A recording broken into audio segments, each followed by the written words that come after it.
ஒருத்தர் இருந்தான், வாழ்க்கையில மகிழ்ச்சியா இருக்கணும்னு ஆசைப்பட்டான். அதுக்கு என்ன வழின்னு 4 பேருகிட்ட யோசனை கேட்டான்.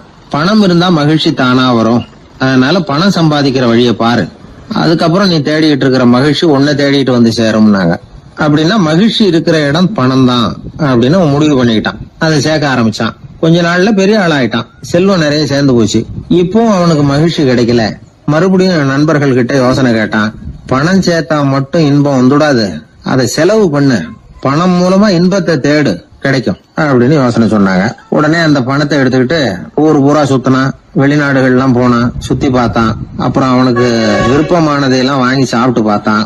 மது, போதை பழக்கம், இப்படி எதுலயும் ஈடுபட்டு பார்த்தான். கல்யாணம் பண்ணிக்கிட்டான், குடும்பம் நடத்தினான். எப்படி இருந்தாலும் அவன் எதிர்பார்க்கிற மகிழ்ச்சி அவனுக்கு கிடைக்கல. அதனால மகிழ்ச்சிங்கிறது எங்க இருக்குங்கிற ரகசியத்தை அவனால கண்டுபிடிக்கவே முடியல. கடைசியா ஒரு பெரியவர்கிட்ட யோசனை கேட்டான். அவரு சொன்னார், இல்லறத்திலேயும் உனக்கு மகிழ்ச்சி கிடைக்கலன்னா உனக்கு துறவரத்துலதான் அது கிடைக்கும்னு நினைக்கிறேன். சரி, அதையும் தான் முயற்சி பண்ணி பாப்போமே அப்படின்னு அவன் முடிவு பண்ணிக்கிட்டான். துறவரம்னா சும்மாவா?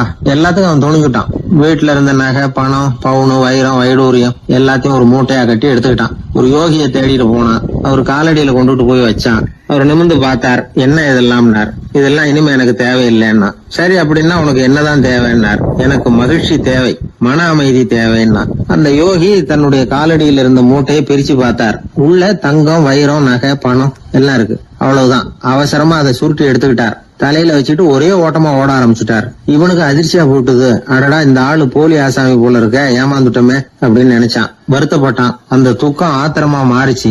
உடனே அந்த யோகியை துரத்த ஆரம்பிச்சான். அவரு ஒரே ஓட்டமா ஓடுறார். சந்து பொந்தெல்லாம் நுழைஞ்சு ஓடுறார். இவனும் விடாம துரத்துறான். கடைசியா அந்த யோகி மூச்சு இறக்க இறக்க ஒரு இடத்துல வந்து நின்னார். அது எந்த இடம்னா ஒரு புறப்பட்ட இடம். எங்க இருந்து ஓட ஆரம்பிச்சாரோ அங்கேயே வந்து நின்னார். துரத்திட்டு வந்தவனும் ஓடி வந்து நின்னான். இப்போ அந்த யோகி சொன்னார், என்னப்பா பயந்துட்டியா? இந்தா உன்னோட செல்வம், நீயே வச்சுக்கோ அப்படின்னு சொல்லி மூட்டையை திருப்பி கொடுத்தார். கைவிட்டு போன தங்கமும் வைரமும் பணமும் திரும்ப கிடைச்சிட்டுதுங்கிறதுல அவனுக்கு ஏகப்பட்ட மகிழ்ச்சி. இப்போ மறுபடியும் அந்த யோகி சொல்றார், நீ வர்றதுக்கு முன்னாடி கூட இந்த தங்கமும் வைரமும் உங்ககிட்டதான் இருந்தது. ஆனா அப்போ உனக்கு மகிழ்ச்சி இல்ல.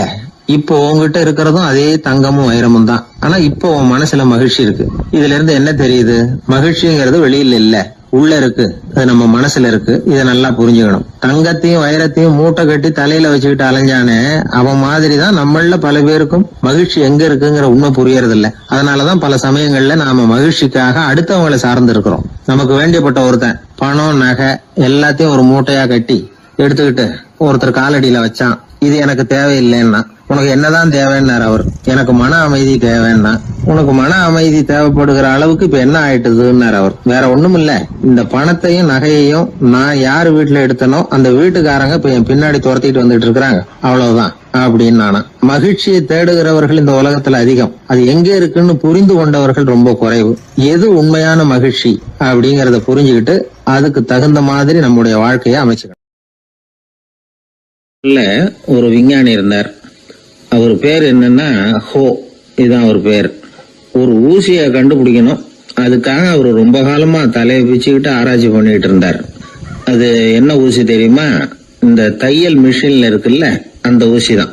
அவருக்கு பிடிபடாம இருந்த விஷயம் என்னன்னா, அந்த ஊசியோட கூர்மையான பாகத்துல நூலை எப்படி கோக்கிறது, அது எப்படி சேர்க்கறது. அதுல மற்ற ஒரு பாகம் மிஷினுக்கு உள்ள போயிடுது. அதனால அந்த பாகத்துல சாதாரணமா மற்ற ஊசியில நாம செய்யறது மாதிரி நூலை கொண்டு போய் நுழைக்க முடியாது. அப்படியே நுழைச்சாலும் தைக்கிறது எப்படி? அது முடியாத காரியம். இதுதான் அவருக்கு இருந்த பிரச்சனை. ரொம்ப நாள் யோசனை பண்ணி பார்த்தார்.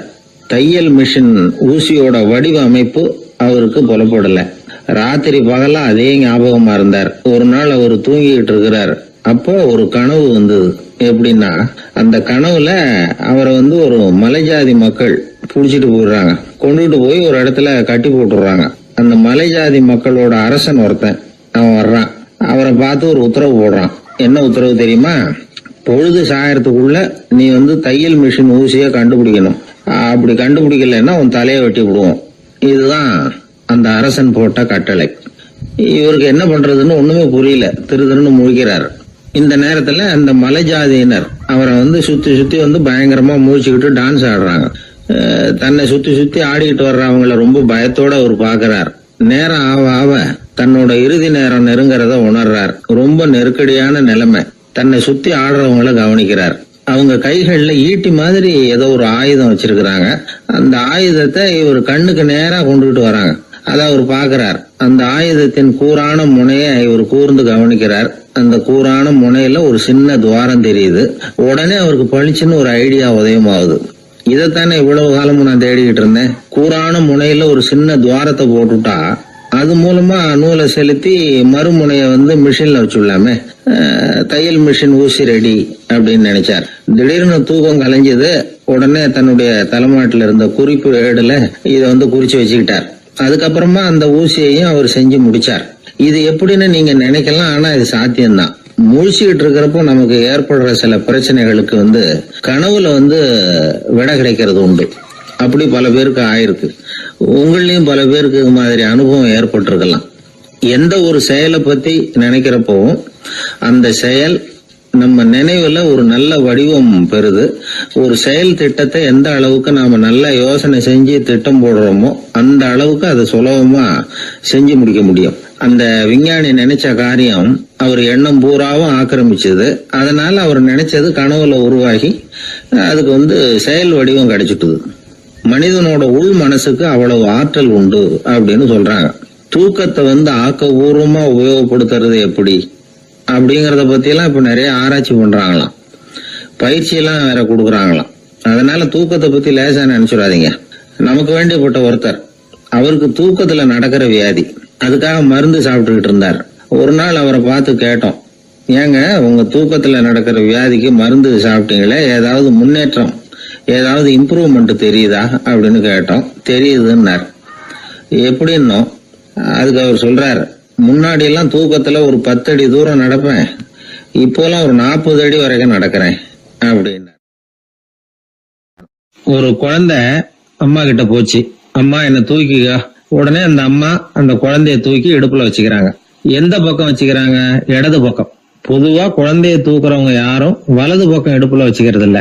விவரம் தெரியாத சில ஆம்பளைகளை அப்படி தூக்கி வச்சுக்கிட்டு அலையிறது உண்டு. ரொம்ப காலமாவே குழந்தைகளை இடுப்புல இடது பக்கமா வச்சிருக்கிற பழக்கம் தான் இருந்து வந்திருக்குது. இதுக்கு ஆய்வாளர்கள் என்ன காரணம் சொல்றாங்க தெரியுமா? அப்படி இருந்தாதான் குழந்தை சொல்றத, குழந்தை நினைக்கிறத தாயினால நல்லா உணர முடியுதாம். இடது பகுதி ஆட்சி பண்றது, குறிப்பா காதின் தலைமையாக இருக்கிறது வலது பக்கம் தான். அதனால தாய் குழந்தைக்கு பதில் சொல்லவோ, அது என்ன கேக்குதுங்கிறத சீக்கிரமா புரிஞ்சுக்கிட்டு நடந்துக்கவோ அதுதான் சௌரியம் அப்படின்னு ஆய்வாளர்கள் இதுக்கு காரணம் சொல்றாங்க. இதனால என்ன ஆகுதான், தாய்க்கும் குழந்தைக்கும் நெருக்கம் அதிகமாகுதான், குழந்தைக்கும் பாதுகாப்பு அதிகமா. அது மட்டும் இல்ல, ஒரு தாய் தன்னுடைய குழந்தைய இடுப்புல சுமக்கிறதுனால அவள் நினைக்கிறத, அவளோட இதய துடிப்ப குழந்தை உணர்தான். 9 மாதத்துக்கு அதிகமா இருந்த இடம் இல்லையா, அதனால அவளை பத்தி நல்லா அறிந்து கொள்ளுகிற வாய்ப்பும் குழந்தைக்கு கிடைக்குது. நம்ம முன்னோர்கள் ரொம்ப காலத்துக்கு முன்னாடியே வலது கைய பார்க்க ஆரம்பிச்சிட்டாங்களாம். அவங்க பயன்படுத்திய கல் ஆயுதங்கள்லாம் வலது பக்கமா தான் தீட்டப்பட்டிருக்குது. அதுல இருந்து நமக்கு என்ன தெரியுதுன்னா, வலது கையை தான் உபயோகப்படுத்தி இருக்கிறாங்கிறது தெரியுது. இப்படி எல்லாம் இருந்தா கூட இன்னைக்கு நம்மள 10ல் ஒருத்தருக்கு ஒரு பழக்கம் உண்டு, அது இடது கை பழக்கம். ஆனாலும் 2 கைகளும் ஒற்றுமையா இருக்கிறதுக்கு தான் ரொம்பவும் முயற்சி பண்ணுதான். இப்போ வலது கை பழக்கம் உள்ளவங்க பேசுறதுக்கு, எழுதுறதுக்கு செயல்படுத்துற தலைமையகம் தலையின் பின்புறம் பிடரியில் இருக்குது. இடது கை பழக்கம் உள்ளவங்களுக்கு மூளையில 2 பக்கங்கள்லயும் தலைமையகம் இருக்குது. இது விஞ்ஞானிகள் சொல்றது. எத்தனையோ மேதைகள் இடது கை பழக்கம் உள்ளவங்களா இருந்திருக்கிறாங்க. அமெரிக்க மேதை பெஞ்சமின் பிராங்கிலின், இத்தாலிய ஓவியர் லியோனார்டோ டாவின்சி, இப்படி நிறைய பேர் இருந்திருக்கிறாங்க, இப்பவும் இருக்கிறாங்க. காலங்காலமா இயல்பாவே இடது கை பழக்கம் இருந்து வந்திருக்குது. அப்படி இருக்கிறப்போ வலது கை எப்போ இடது கைய வென்றது, ஜெயிச்சது அப்படிங்கிற விவரம் இன்னமும் யாருக்குமே புரியல. ஆய்வாளர்களுக்கும் புரியல. அவங்களும் யோசிச்சுக்கிட்டு இருக்கிறாங்க. உலகம் இடது பக்கமா தான் சுத்துது. வானத்துல இருக்கிற வெள்ளி வீதி, அப்புறம் அணுவுல இருக்கிற துணுக்குகள், உடம்புல இருக்கிற அமினோ அமிலம், இப்படி எல்லாமே இடதுபுறமா தான் இயங்கிட்டு இருக்குது. இவ்வளவு செய்திகள் இடது கைக்கு ஆதரவா இருக்கிறப்போ அது எப்படி வலது கை கிட்ட ஏமாந்தது அப்படிங்கிற ரகசியம் இன்னமும் யாருக்கும் தெரியலையா. இது சம்பந்தமா ஆராய்ச்சி பண்றவங்களுக்கு இது இன்னமும் ஒரு பிரச்சனையா தான் இருக்குதான். இப்படி இடது கை ஒதுங்கிட்டதுனால இப்பெல்லாம் வலது கைக்கு தான் மரியாதை அதிகமா போச்சு. ஒரு ஆசாமி இடது கையில கட்டு போட்டுட்டு வந்தானா, கையில என்னப்பா கட்டுன்னு விசாரிச்சிருக்கிறாரு ஒருத்தர். ஒரு இயந்திரத்தை பிரிச்சு ரிப்பேர் பாத்துக்கிட்டு இருந்தேன், மறுபடியும் அதை ஓட விட்டு பாக்குறப்போ இடது கை விரல் மாட்டிக்கிட்டது, அதுதான் கட்டு அப்படின்ட்டு இருக்கான். நல்ல வேளை வலது கை மாட்டி இருந்தா உன்னால சாப்பிட கூட கஷ்டமா போயிருக்குமே என்னார் அவர். இதுக்கு அவன் சொன்னானா, முதல்ல வலது கை தாங்க மாட்டிக்க இருந்தது, நான் தான் உடனே புத்திசாலித்தனமா அதை இழுத்துக்கிட்டு இடது கையை கொடுத்தேன் அப்படின்னு இருக்கான். இவன் எப்பேற்பட்ட புத்திசாலி பாருங்க.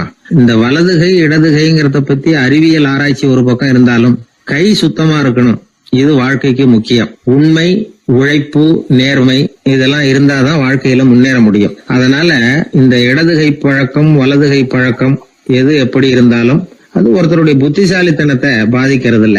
அதனால வாழ்க்கையில முன்னேறதுக்கு இது ஒரு இடைஞ்சலா இருக்கிறது இல்ல. நாம நம்ம உடம்பையும் புரிஞ்சுக்குவோம், மனசையும் புரிஞ்சுக்குவோம். அப்படி புரிந்து கொண்டு வாழ்க்கையில முன்னேறுவோம். ஒரு ஊர்ல ஒரு ஞானி இருக்கிறார். ரொம்ப பெரிய ஞானி. ரொம்ப வயசாயிட்டுது. கடைசி காலத்துல அவர்கிட்ட சில பேர் வந்தாங்க.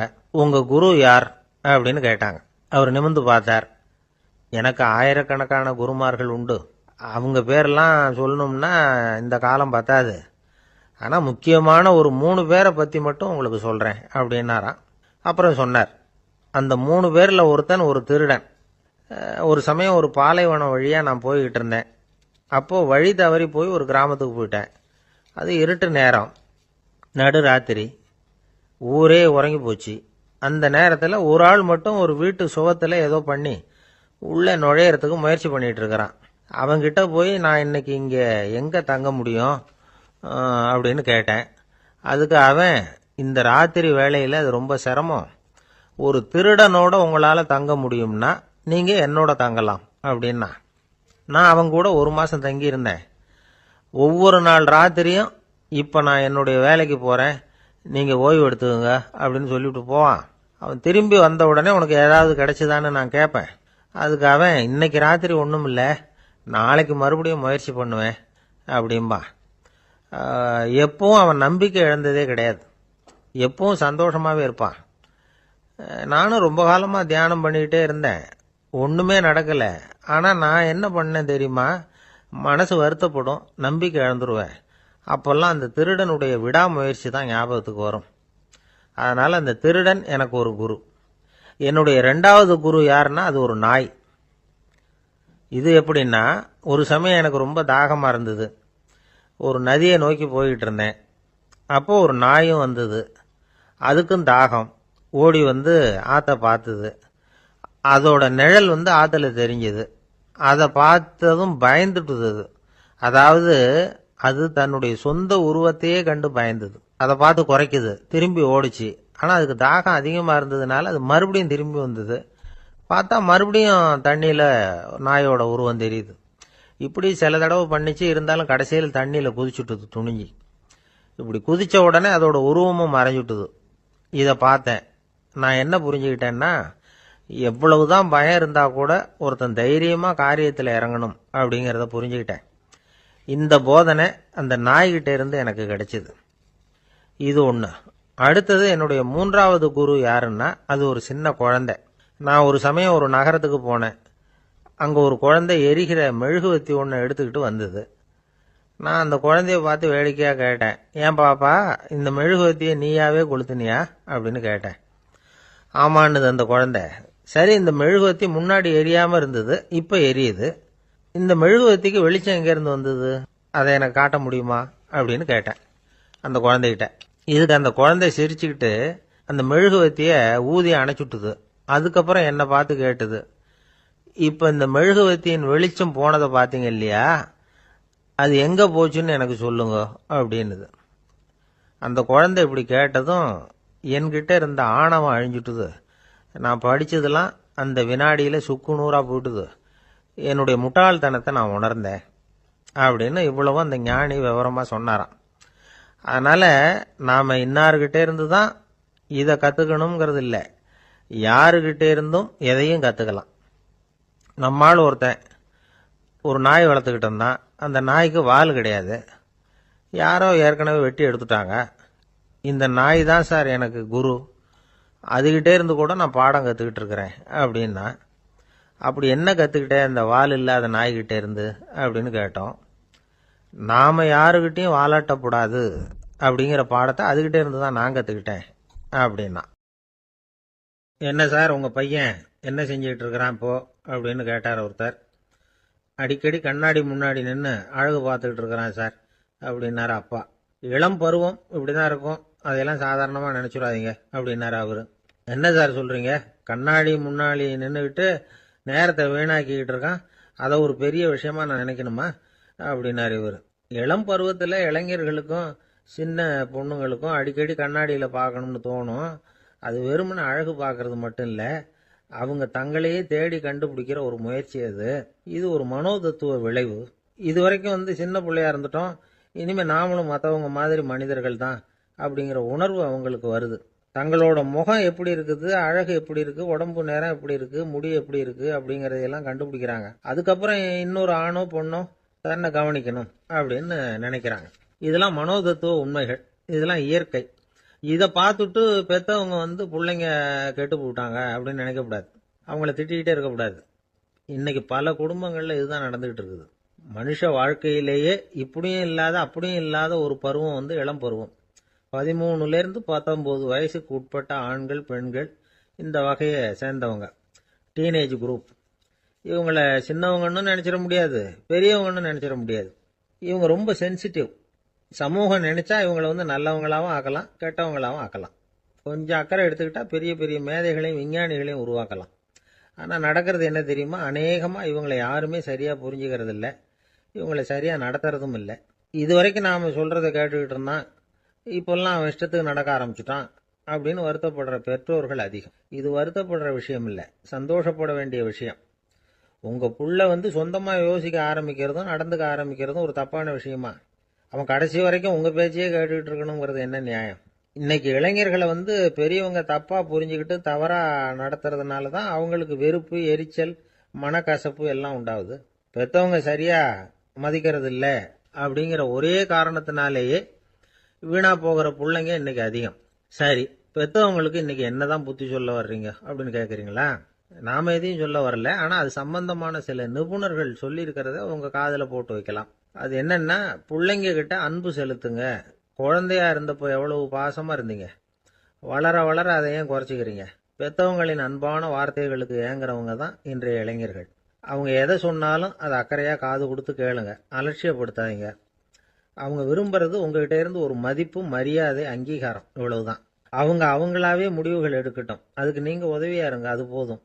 மற்றவங்க முன்னாடி, முக்கியமா அவங்க நண்பர்கள் முன்னாடி அவங்கள பத்தி மட்டமா பேசாதீங்க. அவங்க கிட்ட பொய் சொல்லக்கூடாது. நீங்க சொன்னது பொய்ன்னு தெரிஞ்சு போச்சுன்னா உங்க பேர்ல அவங்களுக்கு இருக்கிற மதிப்பு போயிடும், நம்பிக்கை போயிடும். அவங்களுக்கு முன்னாடி நீங்க சண்டை போடக்கூடாது. உங்க பிள்ளைய எப்பவும் இன்னொரு பிள்ளையோட ஒப்பிட்டு பேசுற வேலையே வேணாம். கூட பிறந்த மற்றவங்களோட கூட ஒப்பிடக்கூடாது.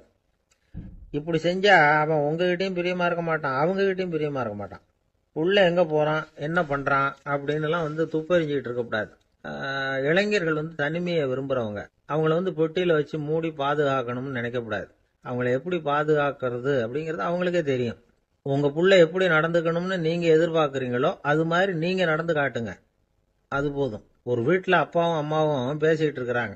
என்னங்க, நம்ம பொண்ணு பெரியவளாயிட்டா, அடிக்கடி கண்ணாடி முன்னாடி போய் நின்றுகிட்டு இருக்கிறா, சீக்கிரமா ஒரு பையனை பார்த்து கல்யாணத்தை முடிக்காம இப்படி மசன்னு கல்லு மாதிரி உட்காந்துருக்குறீங்களே அப்படின்னு சத்தம் போட்டாங்க. அந்த அம்மா, அவசரப்படாத, பார்க்கறதுக்கு கண்ணுக்கு அழகா லட்சணமா புத்திசாலியா ஒரு பையன் கிடைக்க வேணாமா, அதுதான் பார்த்துக்கிட்டு இருக்கிறேன் அப்படின்னாரு அப்பா.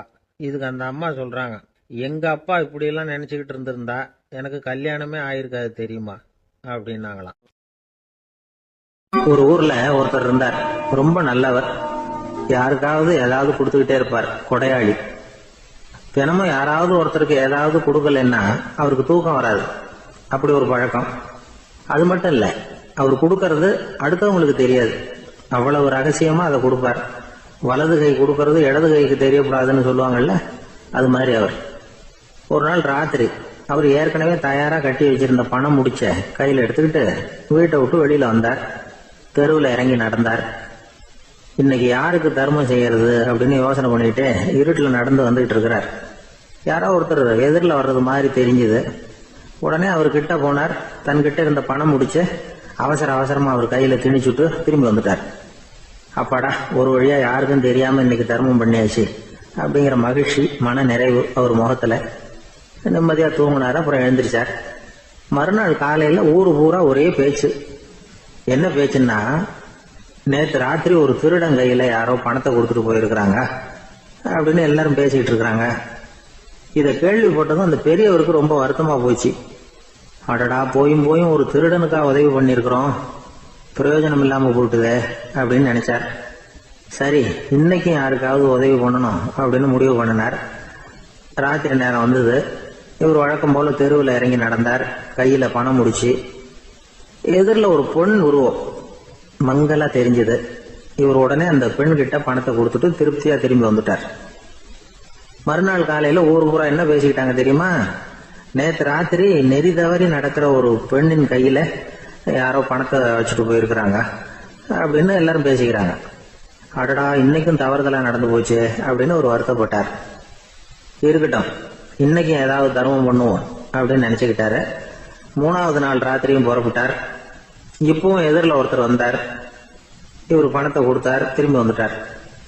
மறுநாள் மக்கள் என்ன பேசிக்கிட்டாங்கன்னா, நேற்று ராத்திரி ஒரு செல்வந்தர் கையில யாரோ பணத்தை கொடுத்துட்டு போயிருக்கிறாங்க அப்படின்னு பேசிக்கிட்டாங்களாம். அவருக்கு ரொம்ப வருத்தமா போட்டுது. என்ன இது, கனவு இப்படி ஆகிட்டு இருக்குதே அப்படின்னு நினைச்சுக்கிட்டே படுத்து தூங்கினார். அன்னைக்கு ராத்திரி ஒரு கனவு.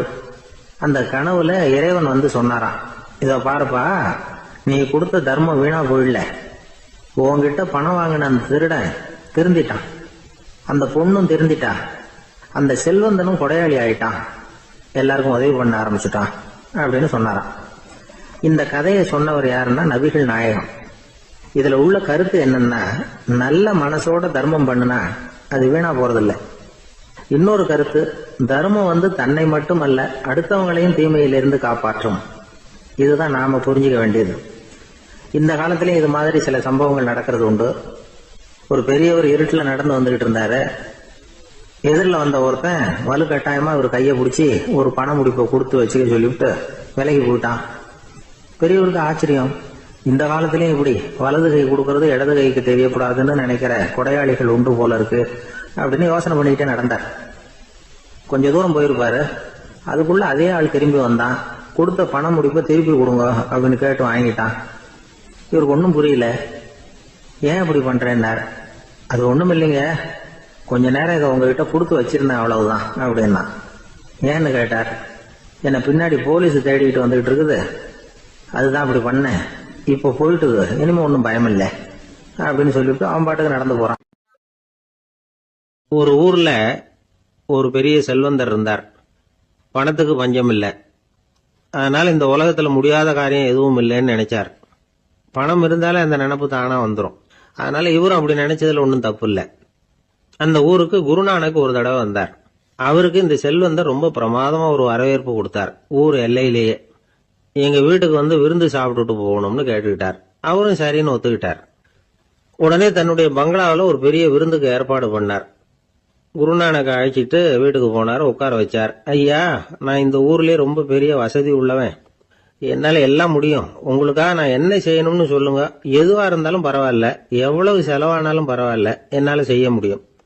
என்ன செய்யணும்னு சொல்லுங்க, அது போதும், நான் செய்யறேன் அப்படின்னு நான் ரொம்ப பணிவா. இதை கேட்டதும் குருநானக் சிந்திச்சார் கொஞ்ச நேரம். அதுக்கப்புறம் தன்னோட சட்ட பைக்குள்ள கையை விட்டு ஒரு பழைய ஊசி ஒன்று எடுத்தார். அந்த செல்வந்தர்கிட்ட கொடுத்தார். இதை பாருங்க, இவ்வளவு தூரம் நீங்க கேட்கறதுனால சொல்றேன், எனக்கு நீங்க செய்ய வேண்டிய உதவி இதுதான். ஊசிய கையில வாங்கிக்கிட்டு இதை என்ன செய்யணும் சொல்லுங்க அப்படின்னாரு அவரு. நீங்க செய்ய வேண்டியது என்னன்னா, இந்த ஊசிய பத்திரமா வச்சிருக்கணும். நாம 2 பேரும் இறந்து போனதுக்கு பின்னாடி இன்னொரு உலகத்துல நாம சந்திக்கக்கூடிய வாய்ப்பு இருக்குது. அப்ப இந்த ஊசியை என்கிட்ட கொண்டாந்து கொடுக்கணும். இதுதான் நீங்க எனக்காக செய்ய வேண்டிய உதவி அப்படின்னார் குருநானக் லேசா சிரிச்சுக்கிட்டே. இதை கேட்ட உடனே இந்த பெரியவர் முழிக்க ஆரம்பிச்சிட்டார். அது எப்படிங்க, நான் சாகிறப்ப எப்படி இந்த ஊசியை எடுத்துக்கிட்டு இன்னொரு உலகத்துக்கு வர முடியும்னார். ஊசி மாதிரி ஒரு சின்ன பொருளை கூட இந்த உலகத்தை விட்டு நாம போறப்ப எடுத்துட்டு போக முடியாதுங்கிறப்போ உங்களோட செல்வத்தையெல்லாம் எப்படி அங்க எடுத்துட்டு வர போறீங்க அப்படின்னு கேட்டார் குருநானக். அதுக்கப்புறம் தான் அந்த பெரியவர் யோசிக்க ஆரம்பிச்சாராம். குருநானக் சொல்றார், இதை பாருங்க, நாம செய்யற நல்லது கெட்டது தான் கடைசி வரைக்கும் நம்ம கூட இருக்கும். அடுத்தவங்க நல்லா இருக்கணுங்கிறதுக்காக பொருளை செலவு செய்யணும். அப்படி செய்யலைன்னா எந்த பிரயோஜனமும் இல்லை அப்படின்னார். அதுக்கப்புறம் தான் அந்த செல்வந்தரின் அறிவு கண் திறந்துதான். உடனே குருநானக்க வணங்கினார். ஐயா, என்கிட்ட இருந்த ஆணவம் போயிட்டுது, இனிமே என்கிட்ட இருக்கிற செல்வத்தை நல்ல வழியில செலவழிப்பேன் அப்படின்னாராம். நம்ம கிட்ட இருக்கிற பணம் எப்பவும் நம்ம கூடவே வந்துகிட்டு இருக்காதுங்கிறதுக்கு இது ஒரு உதாரணம். அதுக்காக நாம பணம் சேர்க்கறத பத்தி கவலைப்பட வேண்டியதில்லை. பேசாம படுத்து தூங்கிட்டு இருந்தா போதும் அப்படின்னு இதுக்கு அர்த்தம் பண்ணிக்கப்படாது. முறையான வழியில பணம் சேர்க்கணும், அதை முறையான வழியில செலவு பண்ணணும். அதனால ஏற்படக்கூடிய மன நிறைவு இருக்கு பாருங்க, அது அனுபவிச்சவங்களுக்கு தான் தெரியும். சொர்க்கத்துக்கு போறவங்க இங்க இருந்து பணத்தை எடுத்துட்டு போக முடியாது. ஆனா நம்ம செல்வத்தை இங்க மத்தவங்களுக்கு பயன்பட செய்து அதனால ஏற்படுற புண்ணியம் இருக்கு பாருங்க, அதை எடுத்துட்டு போக முடியுமா. இதுதான் ஆன்மீகவாதிகள்லாம் சொல்ற கருத்து. ஜான் நியூட்டன் ஒருத்தர், அவரு சொன்னார், நான் எப்பவாவது சொர்க்கத்துக்கு போய் சேர்ந்தேன்னா அங்க 3 அதிசயங்களை பார்ப்பேன்னார். என்னன்னு கேட்டாங்க. நான் யார் யாரு இருக்க மாட்டாங்கன்னு நினைச்சுக்கிட்டு இருந்தானோ அவங்கள சில பேர் அங்க இருப்பாங்க, அது ஒரு பெரிய அதிசயம்னார். சரி, அடுத்தது என்ன? 2வது அதிசயம் என்னன்னா, அங்க இருப்பாங்கன்னு நான் எதிர்பார்த்த சில பேர் அங்க இருக்க மாட்டாங்க அப்படின்னார். சரி, 3வது பெரிய ஆச்சரியம் என்ன அப்படின்னா, நான் அங்க இருக்க பாருங்க, அதுதான் அந்த 3வது அதிசயம் அப்படின்னாராம். சில பேர், ஒரு மாணவனை பார்த்தேன், என்ன தம்பி படிப்புலாம் எப்படி இருக்குது அப்படின்னு விசாரிச்சேன். அவன் ரொம்ப அழுத்துக்கிட்டான். நான் நல்லா தான் சார் படிக்கிறேன், இருந்தாலும் புத்தியில சரியா ஏற மாட்டேங்குது சார் அப்படின்னா. சரி, இவனும் நம்ம ரகம்தான் அப்படின்னு சொல்லி முடிவு பண்ணிட்டோம். கல்வி கற்கக்கூடிய ஒரு மாணவன் சம்பந்தப்படுற புத்திகள் பல வகை. அதை பத்தி ஒரு பெரியவர் விளக்கி இருக்கிறார். மிருத்து புத்தின்னு ஒன்று இருக்குதான். மிருத்துன்னா மண்ணு. மண்ணால செவுறு கட்டுறோம்ல, மண் சுவரில் ஆணி அடிக்கிறதும் சுலபம், அதை பிடுங்கி எடுக்கிறதும் சுலபம். அது மாதிரி சில பேர் குரு சொல்லி கொடுக்கறத சுலபமா கேட்டு தெரிஞ்சு வச்சுக்குவாங்க, கொஞ்ச நேரத்தில் சுலபமா மறந்தும் போயிடுவாங்க. இது மிருத்து புத்தின்னு பேரு, மண் புத்தி. தாரு புத்தின்னு ஒன்று உண்டான். தாருன்னா மரம். அதுல பச்சை மரத்துல ஆணி அடிக்கிறது சுலபம், ஆனா அது எடுக்கிறது கஷ்டம். அது மாதிரி ஆசிரியர்கிட்ட இருந்து கேட்டதை கவனமா மனசுல பதிய வச்சுக்கிட்டு அதை மறக்காம இருக்கிறது தாரு புத்தி. பட்டா மரமா இருந்தா அதுல ஆணி அடிக்கிறதும் கஷ்டம், அடிக்கிற ஆணியும் சீக்கிரம் நழுவிடும். அது மாதிரி கேட்கிற விஷயம் மனசுல பதியறதும் கஷ்டம், அப்படியே பதிஞ்சாலும் அது நீடிச்சு இருக்கிறதும் கஷ்டம், கொஞ்ச காலத்துல மறந்துடும். இன்னொரு வகை புத்தி ஒன்று உண்டு, அதுக்கு பேரு சிலா புத்தின்னு பேரு. சிலான்னா கல்லு. ஒரு கருங்கல்லுல 4 துளைய போட்டு ஒரு துளையில உளிய வச்சு அடிச்சா மற்ற துளை வழியாவும் பிளந்து கல்லு 2ஆயிடும். அது மாதிரி சந்தியான இடங்கள்ல குறிப்பா ஒரு பொருளை சொன்னா அதை வச்சுக்கிட்டு மற்றதையும் தெரிஞ்சுக்கிறது, அது சிலா புத்தின்னு பேர். வேணு புத்தின்னா என்ன தெரியுமா? வேணும்னா மூங்கில். மூங்கில் கணுவுல ஒரு பக்கம் உளிய வச்சு அடிச்சா 2 பக்கமும் பிளந்துரும். அது மாதிரி ஒரு செய்தியை கேட்டுக்கிட்டு இருக்கிறப்பவே அதோட முன்பின் தொடர்களையும் தெரிஞ்சுக்கணும், அது வேணு புத்தி. தைல புத்தின்னு ஒன்று உண்டு. தைலம்ங்கிறது எண்ணெய். தண்ணியில ஒரு துளி எண்ணெயை விட்டா அது தண்ணி பூரா பரவி போடுதுல்ல, அது இப்படி பரவுறது மாதிரி ஆசிரியர் சுருக்கமா ஒரு கருத்தை சொன்னா அதை வச்சுக்கிட்டு பூரா விஷயங்களையும் தெரிஞ்சுக்கணும், அது தைல புத்தி. கற்பூர புத்தின்னு ஒன்று கேள்விப்பட்டிருக்கோம். அது எப்படின்னா, கற்பூரம் தீ பட்ட உடனே பிடிச்சிக்கும். ஆசிரியர் சொன்ன உடனே நுண்ணறிவோட பாடங்களை புரிஞ்சுக்கிறது இந்த வகை புத்தி. கரி புத்தின்னு ஒன்று. அது எப்படின்னா, கரியில நெருப்பை வச்சு விசிறிய பிறகு அதுக்கப்புறம் அது கறி நெருப்பாகும். அது மாதிரி காலம்பரை சாயந்தர வேலைகளில் ஆசிரியர் பாடம் சொல்லி கொடுப்பார், அதை கொண்டு புரிஞ்சுக்கிறது இந்த வகை. கதலித்தண்டு புத்தின்னு ஒன்று சொல்லுவாங்க. கதலிங்கிறது வாழை மரம். வாழைத்தண்டுல தீ வைக்கிறது எவ்வளவு சிரமமோ அவ்வளவு சிரமத்தோட கல்வி கற்கிறது கதலித்தண்டு புத்தி. இதை தவிர இன்னும் சில வகையான மாணவர்களை கூட அடையாளம் காட்டுறாங்க. ஆசிரியர் சொன்னதுல நல்லதை மட்டும் எடுத்துக்கிறவன் அன்னம். ஆசிரியர் கிடைச்ச இடத்துல பாடத்தை கேட்டுக்கிட்டு பிறகு தனியா உட்காந்து சிந்திக்கிறவன் பசு. பசுமாடு அப்படித்தானே, புல்லு கண்ட இடத்துல மேயும், அதுக்கப்புறம் நிதானமா அசை போட்டுக்கும். ஆசிரியர் சொன்னதை தவிர வேற எதையும் சொல்ல முடியாதவன் கிளி. பல இடங்கள்ல பாடங்கள் கேட்டு கடைசியில ஒன்னும் புரியாம போறவன் ஆடு. ஆடு ஒரு செடியில வயிறார மேயாது, ஒரே செடியில இக்கரைக்கு அக்கறை பச்சைன்னா அங்கேயும் இங்கேயும் அலைஞ்சிக்கிட்டே இருக்கும். சில பேருக்கு எருமைன்னு பேரு. எருமை எப்படின்னா குளத்து நீரை கலக்கி தான் குடிக்கும். அது மாதிரி ஆசிரியர் மனசை நோக செய்து பயில்கிற மாணவர்கள்லாம் இந்த ரகம். இவ்வளவுலாம் இருந்தாலும் இந்த காலத்து மாணவர்கள்லாம் ஒரு தனி ரகம். ஒரு ஆசிரியர் வகுப்புல பாடம் நடத்திக்கிட்டு இருந்தார். இலக்கண வகுப்பு.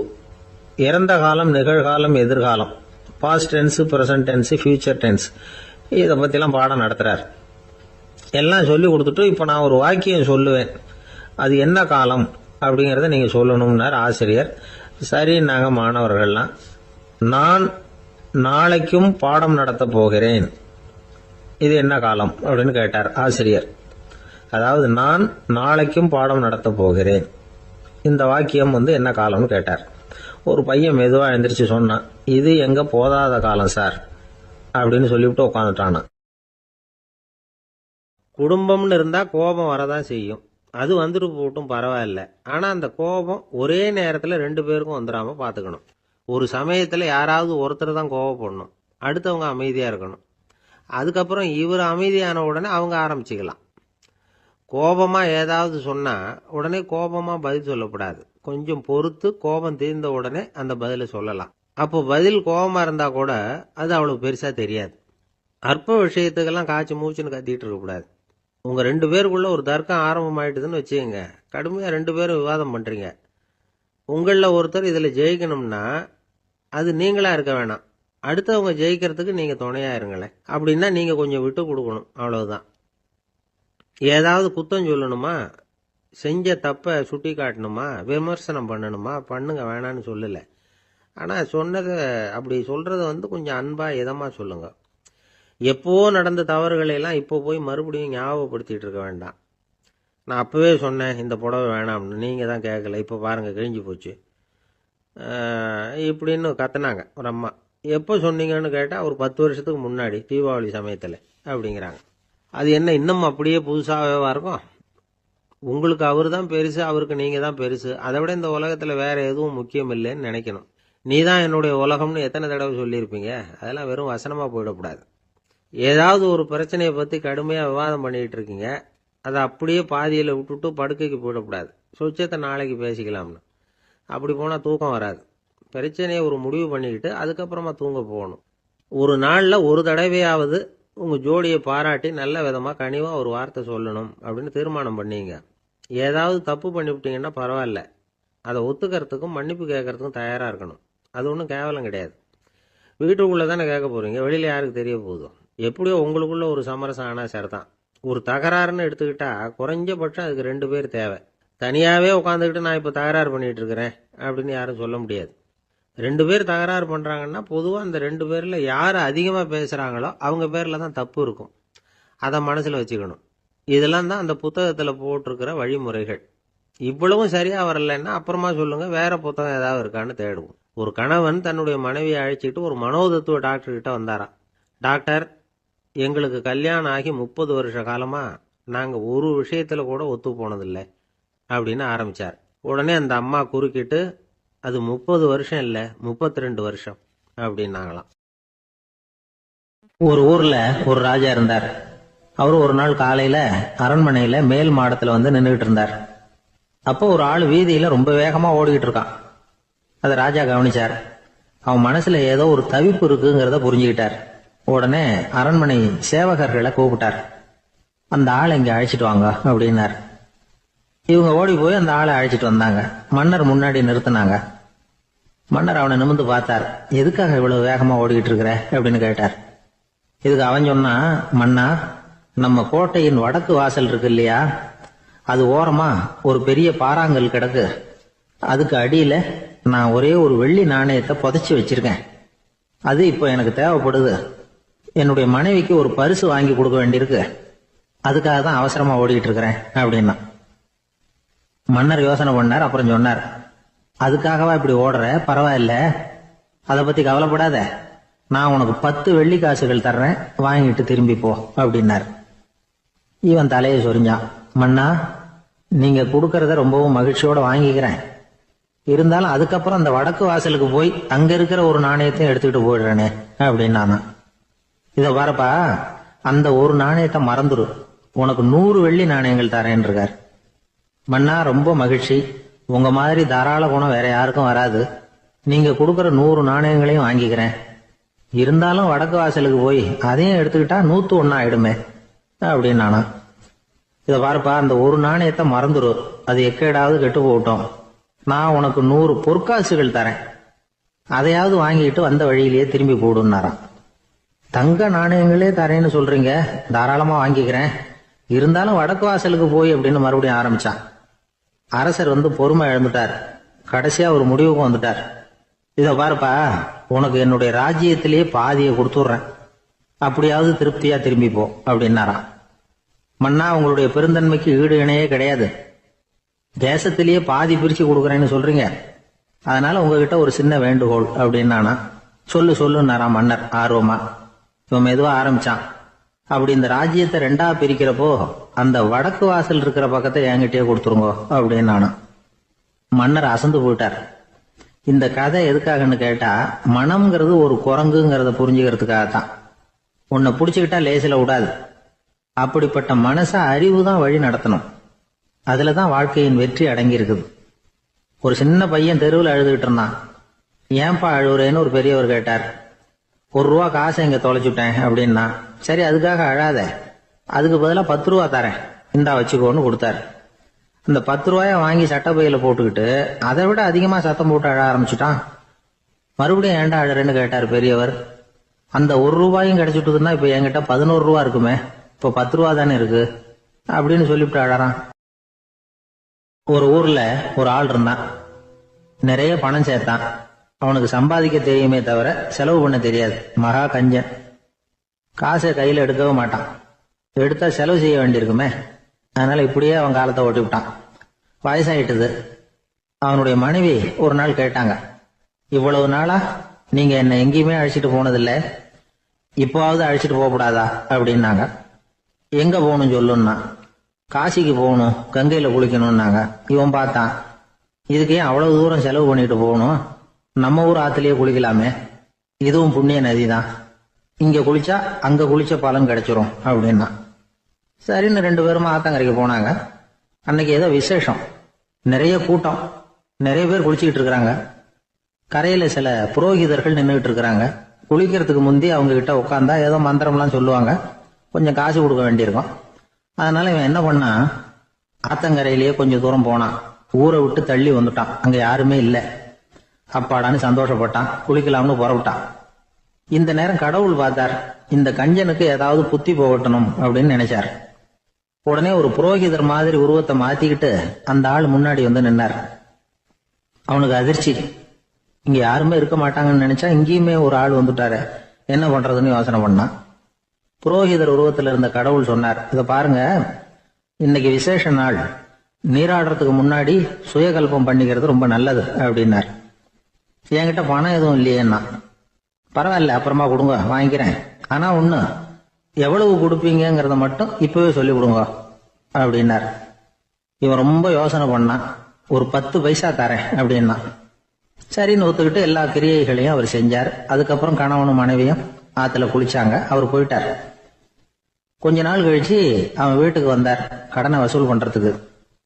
வாசல்ல நின்றுகிட்டு இருந்த அவன் மனைவி இவரை பார்த்ததும் தயங்க ஆரம்பிச்சாங்க. அந்த அம்மா கிட்ட விஷயத்த சொன்னார். அந்த அம்மா ஓடி போய் உள்ள இருக்கிற தன்னுடைய கணவர்கிட்ட சொன்னாங்க.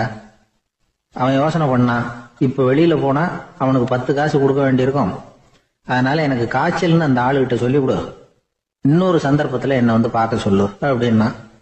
அந்த அம்மா போய் சொன்னாங்க. அப்படிங்களா, அப்படின்னா அவரை நான் உடனே போய் பார்க்கணுமே அப்படின்னு உள்ள நுழைய ஆரம்பிச்சார். அவங்க மறுபடியும் இருங்க தான் வரேன்னு சொல்லிவிட்டு உள்ள ஓடி விஷயத்த சொன்னாங்க.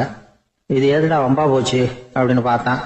மனைவியை கிட்டத்துல கூப்பிட்டான். இந்த பாரு, ஜன்னி கண்டு நான் இறந்து போயிட்டதா சொல்லிவிடு அப்படின்னா சொன்னாங்க. புரோகிதர் பார்த்தார். அப்படின்னா ஒரு வழியா இருந்து அவருடைய இறுதி சடங்குகளையும் நானே முடிச்சுட்டு போயிடுறேன் அப்படின்னார். உள்ள இருந்தவன் யோசனை பண்ணான், அந்த ஆள் என்ன விட மாட்டான் போல இருக்கு, அதனால ஒரு சவப்பெட்டியில என்னை வச்சு தூக்கிக்கிட்டு மயானத்துக்கு போங்க, பாத்துக்கலாம் அப்படின்னா. புரோகிதரும் விடுற மாதிரி இல்ல, கூடவே நடந்து போயிட்டு இருக்கிறார். அங்க இறக்கி சடங்குகளை முடிச்சுட்டு தீ வைக்கிற நேரம் பொட்டிக்குள்ள இருந்த நம்ம ஆளு அலறி அடிச்சுட்டு வெளியில ஓடி வந்தான். புரோகிதர் உருவத்தில் இருந்த கடவுள் சிரிச்சார். தன்னுடைய சுய உருவத்தை காட்டினார். அதுக்கப்புறம் அவனை கூப்பிட்டு, இத பாருப்பா, ஏன் இப்படி அல்லாடுற, ஏதாவது வர வேணும்னா கேள் தரேன் அப்படின்னார். அவன் யோசனை பண்ணான். பகவானே, ஒரே ஒரு வரம் தான் உங்ககிட்ட கேட்கணும்னா. என்ன வேணும் கேளுன்னார். அந்த 10 பைசா தட்சணையை தள்ளுபடி பண்ணா போதும் அப்படின்னா. கடவுளும் சரின்னு சொல்லிட்டு போயிட்டார். இப்படி ஒரு கதையை சுவாமி சிவானந்தர் சொல்லியிருக்கிறார். செல்வந்தர்கள் பல பேர் இப்படித்தான் இருக்கிறாங்க. தாங்களும் அனுபவிக்க மாட்டாங்க, அடுத்தவங்களுக்கும் கொடுக்க மாட்டாங்க. இது மாதிரியான கஞ்சர்களுக்கு இந்த உலகம் இல்லை, அந்த உலகம் இல்லைங்கிறார் அவர். இந்த கதையில கடவுள் கடன் வசூலுக்கு வந்தது மாதிரி நம்ம ஊர் ஆள் ஒருத்தன் இன்னொருத்தர்கிட்ட 10 பைசா கடன் கொடுத்துட்டான். திருப்பி வாங்கறதுக்கு நடையா நடக்கிறான். கடைசியா கேட்டான், நீ எப்பதான் கடனை திருப்பி தர போற, அதை முடிவா சொல்லுன்னா. வர்ற வியாழக்கிழமை கண்டிப்பா கொடுத்துருவேன் அப்படின்னு அவன். அன்னைக்கு நான் ஊர்ல இருக்க மாட்டேனே அப்படின்னு இவன். அதனால என்ன, நானும் தான் அன்னைக்கு ஊர்ல இருக்க மாட்டேன் அப்படின்னா. இன்பம் துன்பம் இது ரெண்டும் சேர்ந்ததுதான் வாழ்க்கை. இது எல்லாரும் சொல்லிட்டு இருக்கிற ஒரு உண்மை. அது சரி, இது ரெண்டும் வர்றதுக்கு என்ன காரணம்? துறவி ஒருத்தர் யோசிச்சு பார்த்திருக்காரு. இன்ப துன்பம் தோன்றுவதற்கு முக்கியமா 6 காரணங்கள் உண்டு அப்படிங்கிறார் அவர். அது என்னங்கிறத நாமளும் தெரிஞ்சு வச்சுக்குவோமே. இப்ப முதல் காரணம் சுயநலம். ஒரு தாயார் தன்னுடைய சுயநலம் கருதி தன்னுடைய மகன் இன்பமா இருக்கணும்னு ஆசைப்படுறாங்க. மகனும் அப்படியே ஆசைப்படுறான். அதனால தாயாரின் இன்ப துன்பங்களை பார்த்துட்டு மகனும் இன்ப துன்பம் அடையறான். அந்த அம்மாவுக்கும் அதே நிலைமை தான்.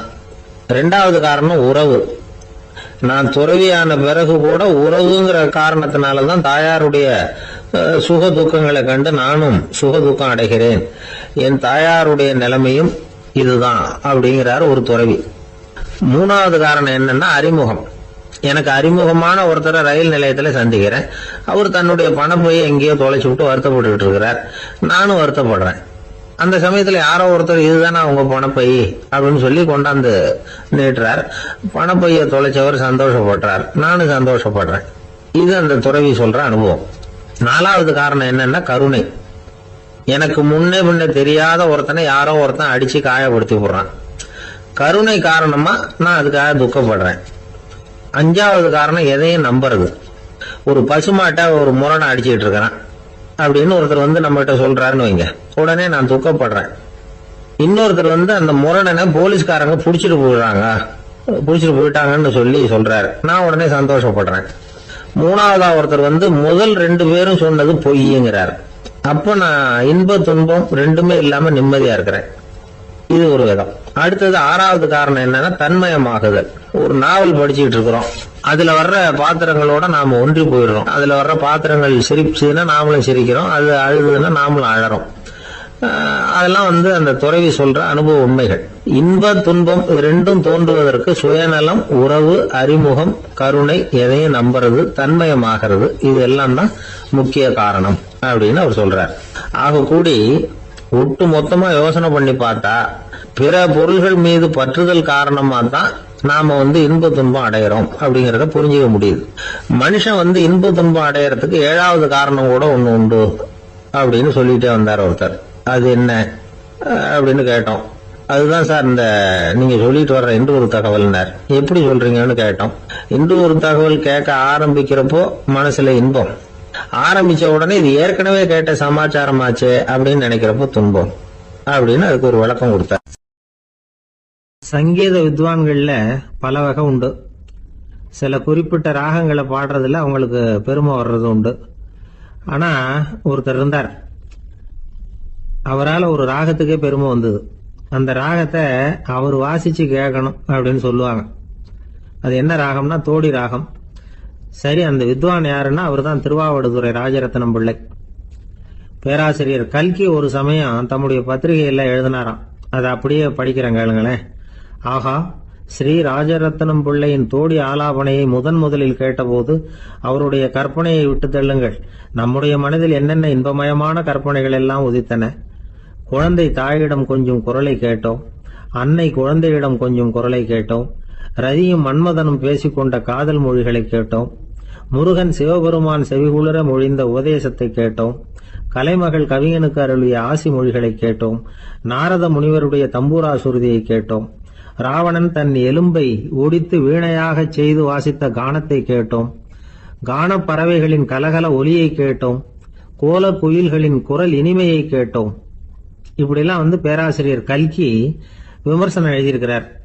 திருவாவடுதுறை ராஜரத்னம் பிள்ளை அவர்களுடைய வாசிப்பை கேட்டுட்டு டி.என். ராஜரத்னம் பிள்ளை இறந்து போனார். அப்போ கவிஞர் கண்ணதாசன் எழுதினார், செவியனில் ஓடி எங்கள் சிந்தையில் ஓடி இந்த புவியெல்லாம் ஓடி நின்பார் பொங்கிய தோடி வேறிங்கு எவரிடம் போகும் ஐய இனி அதை காப்பார் யாவர் அவிந்தனின் சடலத்தோடே அவிந்தது தோடிதானும் அப்படின்னு எழுதினாராம். அந்த அளவுக்கு அவருடைய தோடியை ரசித்தவர்கள் உண்டு. அதே மாதிரி தோடின்னா என்னன்னு தெரியாமலே அவரை ரசித்தவங்களும் அந்த காலத்துல உண்டு. அதாவது ஒரு பெரிய சபையில இவர் வாசிச்சுக்கிட்டு இருக்கிறார். பாதியில ஒரு பெரிய மனுஷன் உள்ள வந்தார்.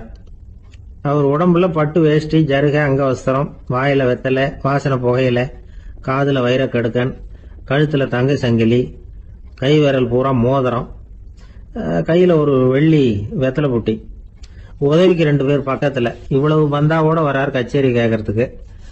இப்படி வந்தவர் முதல் வரிசையில வந்து உட்கார்ந்தார். வித்வான் வாசிச்சு முடிச்சதும் இவர் அவரை பார்த்து, ஐயா, நீங்க தோடி வாசிக்கிறதுல ரொம்ப கெட்டிக்காரர்னு கேள்விப்பட்டிருக்கேன், அதை கேட்கறதுக்காக தான் மெனக்கிட்டு வந்திருக்கிறேன், அதை வாசிங்களேன் அப்படின்னாராம் இந்த பெரியவர். ராஜரத்னம் பிள்ளைக்கு ஒன்றும் புரியல. ஏன்னா இதுவரைக்கும் அவர் வாசிச்சுக்கிட்டு இருந்ததே அந்த தோடி ராகத்தை தான். அதை வாசிச்சு முடிச்சதும் அதை வாசிங்களேன்னு இவர் கேட்கிறார். அப்படின்னா இவரோட ஞானம் எப்படிப்பட்டது? இவ்வளவும் கேட்டுட்டு இப்படி கேட்கிறாரே அப்படின்னு அவர் யோசிச்சிருக்கிறார் ராஜரத்னம் பிள்ளை. உடனே என்ன பண்ணாரு தெரியுமா? பக்கத்துல ரொம்ப சாதுவா சுருதி போட்டுக்கிட்டு இருந்த ஒரு முதுகுல ஓங்கி ஒரு குத்து விட்டாராம். அவருக்கு ஒன்றும் புரியல, எதுக்கு நம்மளை அடிக்கிறாரு இவரு, நம்மளை குத்துறாரு வித்வான்னு. அவர் அதிர்ச்சியால இவர் நிமிர்ந்து பார்த்திருக்கார். அப்ப ராஜரத்னம் பிள்ளை சொன்னாராம், ஏய்யா, ஐயா பெரிய மனுஷன், என்னுடைய பரம ரசிகர், தோடி ராகம் கேட்கணுங்கிறதுக்காக இவ்வளவு தூரம் வந்திருக்கிறார், வந்து முத வரிசையில் உட்கார்ந்துருக்கார். நீ இந்த சமயம் பார்த்து தோடி ராகம் வாசிக்கிற நாதஸ்வரத்தை வீட்டில் வச்சுட்டு வந்துட்டியே, இப்ப ஐயாவுக்காக அந்த ராகத்தை நான் எப்படி வாசிக்கிறது அப்படின்னு சொல்லிவிட்டு மறுபடியும் முதுகுல ஒரு அடி கொடுத்தாராம். அடி வாங்கினவருக்கே சிரிப்பு அடக்க முடியலையா. இந்த உலகத்துல மனுஷன் எவ்வளவோ தவறுகள் செய்யறான். அதுக்கெல்லாம் என்ன காரணம்? அதை பத்தின ஆராய்ச்சி தான் இன்னைக்கு. இதுக்கு ஆராய்ச்சி என்னதுக்கு, அது தெரிஞ்ச விஷயம் தானே அப்படின்னு நீங்க நினைக்கலாம். ஆனா அப்படி அலட்சியமா இந்த விஷயத்தை விட்டுறக்கூடாது. பொதுவா எல்லோரும் நினைக்கலாம், எது சரி எது தவறு அப்படின்னு தெரியாததுனாலதான் மனுஷன் தப்பு பண்றான் அப்படின்னு. ஆனா அப்படி சொல்லிட முடியாது. மனுஷன் தெரிஞ்சேதான் தவறுகள் பண்றான். இப்ப உதாரணத்துக்கு ஒரு சாலையில இடது பக்கம் போக வேண்டிய ஒருத்தர் நடுக்கோட்டை தாண்டி வலது பக்கமா வண்டியை ஓடிட்டு போறாருன்னு வச்சுங்க. என்னப்பா இது தப்பு இல்லையா அப்படின்னு அவர்கிட்ட கேட்டா, அதெல்லாம் எனக்கு தெரியும், நீ உன் வேலையை பார்த்துட்டு போ அப்படிம்பார். வலது பக்கமா போறது தப்புன்னு தெரிஞ்சேதான் அவர் அப்படி செய்யறார், அப்படி போறார். பெரிய உத்தியோகத்துல இருக்கிறவங்க கூட லஞ்சம் வாங்குறாங்க. அவங்களுக்கெல்லாம் லஞ்சம் வாங்குறது தப்புன்னு தெரியலன்னு அர்த்தம். திருடுறது தப்புன்னு தெரியாமலாம் மனுஷன் திருடுறான், நல்லாவே தெரியும். நீங்க வேணும்னா கேட்டு பாருங்க, வேற வழி இல்ல அதனாலதான் திருடுறேன்பா. திருடுறது ஒரு புண்ணியமான காரியம்னு திருடனே கூட சொல்ல மாட்டான். திருடுறது தவறுங்கிறது திருடனுக்கு தெரியும் அப்படிங்கறத விளக்கறதுக்காக ஒரு பெரியவர் ஒரு கதை சொன்னார். அதாவது 2 திருடர்கள் 2 பேரும் சேர்ந்து ஒரு வீட்டுக்கு போய் ஒரு 10,000 ரூபாயை திருடிட்டு வந்துடுறாங்க. ஒரு காட்டு வழியா வந்துகிட்டு இருக்கிறாங்க. இன்னும் விடியல. 2 பேருக்கும் தூக்கம் கண்ணை சுத்துது. சரி, இப்படியே ஒரு மரத்தடியில படுத்து தூங்குவோம், காலையில விடிஞ்சதும் இந்த பணத்தை 2 பேரும் பங்கு போட்டுக்குவோம் அப்படின்னு முடிவு பண்றாங்க. அதே மாதிரி படுத்து தூங்குறாங்க. நடு ராத்திரியில ஒரு திருடன் முழிச்சுக்கிறான். விடிகிற வரைக்கும் காத்துக்கிட்டு இருந்தா 5,000 ரூபா தான் கிடைக்கும், இப்பவே கம்பி நீட்டினா 10,000 ரூபா கிடைக்கும் அப்படின்னு யோசிச்சு பார்த்துட்டு ஒரு முடிவுக்கு வந்தான். மெதுவா அந்த 10,000த்தையும் சுருட்டிக்கிட்டு அடுத்தவனுக்கு தெரியாம ஓடி போயிட்டான். விடியுது. அடுத்தவன் எழுந்திரிச்சு பாக்குறான், பணத்தையும் காணல, பாகஸ்தனையும் காணல. இந்த திருடன் அந்த திருடனை திட்டுறான், திருட்டு பய, அயோக்கிய பய, இப்படி அநியாயமா கிளப்பிட்டு போட்டானே அப்படிங்கிறான். இதுல இருந்து என்ன தெரியுது? தெரியாம எடுத்துக்கிட்டு போறது திருட்டு, அயோக்கியத்தனம், அநியாயம் அப்படிங்கறது இவனுக்கு தெரிஞ்சிருக்குது. அதனாலதான் அடுத்தவனை பார்த்து இப்படி திட்டுறான். அதனால தெரியாததுனால மனுஷன் தவறு பண்றான்னு சொல்றது சரியில்லை. அப்படின்னா மனுஷன் பண்ற தவறுகளுக்கு உண்மையான காரணம் தான் என்ன? இதே சந்தேகம் அர்ஜுனனுக்கும் வந்துதான். அதனாலதான் அவன் பகவானை பார்த்து கேக்குறான், மனுஷன் தன் விருப்பத்துக்கு விரோதமா ஏதோ ஒரு சக்தியினால பலாத்காரமா இழுக்கப்பட்டது மாதிரி பாவம் பண்றானே, அந்த சக்தி என்ன அப்படின்னு கேக்குறான். இதுக்கு பகவான் பதில் சொல்றார், காமமும் குரோதமும் தான் அந்த சக்திகள், அதாவது ஆசையும் சினமும், இது 2ம் உன்னுடைய எதிரிகள் அப்படிங்கறத புரிஞ்சுக்கோ அப்படிங்கிறார். இன்னமும் நுணுக்கமா பார்த்தா காமத்தினுடைய மறு உருவங்கள் தான் குரோதமும் லோபமும். ஆசை நிறைவேறலன்னா குரோதம், அதாவது கோபம். ஆசை நிறைவேறிட்டதுன்னா லோபம், அதாவது பேராசை. பாவத்தை கண்ட்ரோல் பண்ணணும்னா அதுக்கு மெயின் சுவிட்ச் எது அப்படிங்கறது இப்பதான் தெரியுது. அதுக்கு மனுஷன் தெரிஞ்சேதான் தவறு பண்றான் அப்படின்னு பேசிக்கிட்டோமே. அதுக்கு ஒரு உதாரணம். ஒரு ஆளு ஹோட்டல்ல சாப்பிட போனான், சாப்பிட்டு முடிச்சான், எழுந்திரிச்சு முதலாளி கிட்ட பில்ல கொடுத்தான், காசை கொடுக்கல. முதலாளி பணம் கொடுன்னு கேட்டார். இவன் என்கிட்ட பணம் இல்லைன்னா. முதலாளி கொஞ்சம் கூட அலட்டிக்கல, உள்ள இருந்து ஒரு ஆளை கூப்பிட்டார். இவனை கூப்பிட்டுட்டு போய் இட்லி மாவு ஆட்ட சொல்லுனார். இவனும் கவலைப்படாம உள்ள போயிட்டான். அப்போ அழைச்சிட்டு போற ஆளு கேக்குறான், ஏன் சார் சாப்பிடுறதுக்கு முன்னாடி காசு இல்லைங்கிறது உங்களுக்கு தெரியாதா அப்படின்னு கேக்குறான். தெரியும், காசு இல்லைங்கிறதும் தெரியும், காசு இல்லாம சாப்பிட்டா மாவாட்டணுங்கிறதும் தெரியும் அப்படின்னா அந்த ஆள். அப்படின்னா நீங்க உங்க வீட்லயே சாப்பிட்டு இருக்கலாமே அப்படின்னு கேக்குறான் அவன். அதுக்கு இவர் சொல்றாரு, அது எப்படி, அங்க சாப்பிட்டாலும் நான் இதே வேலையை தானே செய்ய வேண்டியிருக்கும் அப்படின்னாராம். நாம யாரு, நம்ம தகுதி என்ன அப்படிங்கிற நினைப்பு எப்பவும் நமக்கு இருக்கணும். தகுதிக்கு மீறிய நினைப்பு தான் பல சமயங்கள்ல நம்மளை சிக்கல்ல கொண்டு போய் விட்டுடுது. ஒரு பூனை இருந்துதான், அது தன்னை ஒரு பூனைன்னு தானே நினைக்கணும், அப்படி நினைக்கல, தன்னை ஒரு புலின்னு நினைச்சுக்கிட்டு இருந்தது. தன்னை பத்தின தகுதிக்கு மீறிய நினைப்போட அந்த பூனை அப்படியே நடந்து போயிட்டு இருந்ததான். அப்போ வழியில ஒரு பெரிய யானை அது அமைதியா நின்றுகிட்டு இருந்தது. இந்த யானை ரொம்ப பொறுமையா நின்றுகிட்டு இருக்கிறது இந்த பூனைக்கு ஒரு மாதிரியா தெரிஞ்சிருக்கு. ஏன்னா பொறுமையா ஒருத்தர் இருந்தா அவங்க கிட்ட போய் ஏதாவது வாலாட்டி பார்க்கலாம்னு ஒரு ஆசை வருது இல்ல, அது மாதிரி பொறுமையா நின்றுகிட்டு இருக்கிறது பூனைக்கு அதுகிட்ட போய் கொஞ்சம் வாலாட்டி பார்க்கலாமே அப்படின்னு ஒரு ஆசை. உலக இயல்பு தானே அது. இந்த பூனை ரொம்ப நல்ல புள்ள மாதிரி அந்த யானை இருக்கிற பக்கமா போகுது. அந்த யானையை சுத்தி சுத்தி வருது, உத்து பாக்குது, வாய் துருதுருக்குது, வம்பு வளர்க்க ஆரம்பிக்குது. அந்த யானை கிட்ட போய் என்ன கேட்குது தெரியுமா, எல்லாருக்கும் ஒரு பக்கம்தான் வால் இருக்கும், ஆனா உனக்கு என்ன இப்படி ரெண்டு பக்கமும் வால் இருக்கிறது மாதிரி இருக்க அப்படிங்குது. இது வேண்டாத வேலை தானே. இருந்தாலும் அந்த யானை பொறுமையா பதில் சொல்லுது, அப்படி இல்ல, பின்னாடி இருக்கிறது தான் வால், முன்னாடி இருக்கிறது தும்பிக்கை அப்படிங்குது. அதோட விட்டுற வேண்டியது தானே, விடல இந்த பூனை. அது சரி, தும்பிக்கை ஏன் அப்படி உருண்டையா பெரிய தூணு மாதிரி இருக்குது, அது என்னத்துக்கு அப்படிங்குது. இதுக்கும் அந்த யானை பொறுமையா பதில் சொல்லுது, ஓ அதை கேக்குறியா, ஊற்றுல தண்ணி இருக்கும்ல, அதை உறிஞ்சி குடிக்கிறதுக்காக அப்படி இருக்குது அது அப்படின்னுது. சரி, எல்லாருக்கும் பல்லு வாய்க்குள்ளதானே இருக்கும், உனக்கு என்ன வெளியிலே இருக்கு, அதுவும் இல்லாம இவ்வளவு பெருசா இவ்வளவு நீளமா இருக்கு அப்படின்னு கேக்குது பூனை. இவ்வளவு கேள்விக்கும் பொறுமையா பதில் சொல்லிட்டே வருது அந்த யானை. பல்லு ஏன் வெளியில நீட்டிட்டு இருக்குன்னு கேக்குதுல்ல, அதுக்கு அது என்ன பதில் சொல்லுதுன்னா, அதுவா ஒரு புலி என்கிட்ட வாலாட்டுதுன்னு வச்சுக்கா, அந்த சமயத்துல அதை தாக்குறதுக்காக இது இப்படி இருக்குது அப்படின்னு சொல்லிச்சான். இதை கேட்டதும் பூனை உழுந்து உழுந்து சிரிக்க ஆரம்பிச்சுட்டு தான் அலட்சியமா. ஏன் சிரிக்கிறேன்னு கேட்டிருக்கு. என்னமோ பாயறது மாதிரி பேசுறிய, மலை எங்கேயாவது பாயறது உண்டா, நீ கருப்பா பெருசா இருக்கிற மலை மாதிரி இருக்கிற, உன்னால எப்படி பாய முடியும், அது முடியாத காரியம் அப்படின்னு சொல்லிவிட்டு மறுபடியும் சிரிக்குது இந்த பூனை. என் உடம்ப பார்த்துட்டு தானே மலைன்னு சொல்ற, நான் பாய வேண்டிய அவசியம் இல்லை, என்னுடைய எதிரிய பாய வச்சிருவேன் அப்படின்ட்டு. எப்படி பாய வைப்பேன்னு கேட்டுதான் பூனை. உன்னை பாய வைக்கிறேன் பார் அப்படின்னு சொல்லி அந்த பூனையை அப்படியே தும்பிக்கையால லேசா தூக்கி வேகமா விட்டெறிஞ்சுதான். எங்கேயோ போய் தூரத்துல பொத்துன்னு விழுந்தது அந்த பூனை. அப்பாடான்னு இடுப்பு பிடிச்சிக்கிட்டே எழுந்திரிச்சு நின்று பாக்குது. தூரத்துல அந்த யானை இன்னமும் பொறுமையா ஆனா கம்பீரமா நின்றுகிட்டு இருக்குது.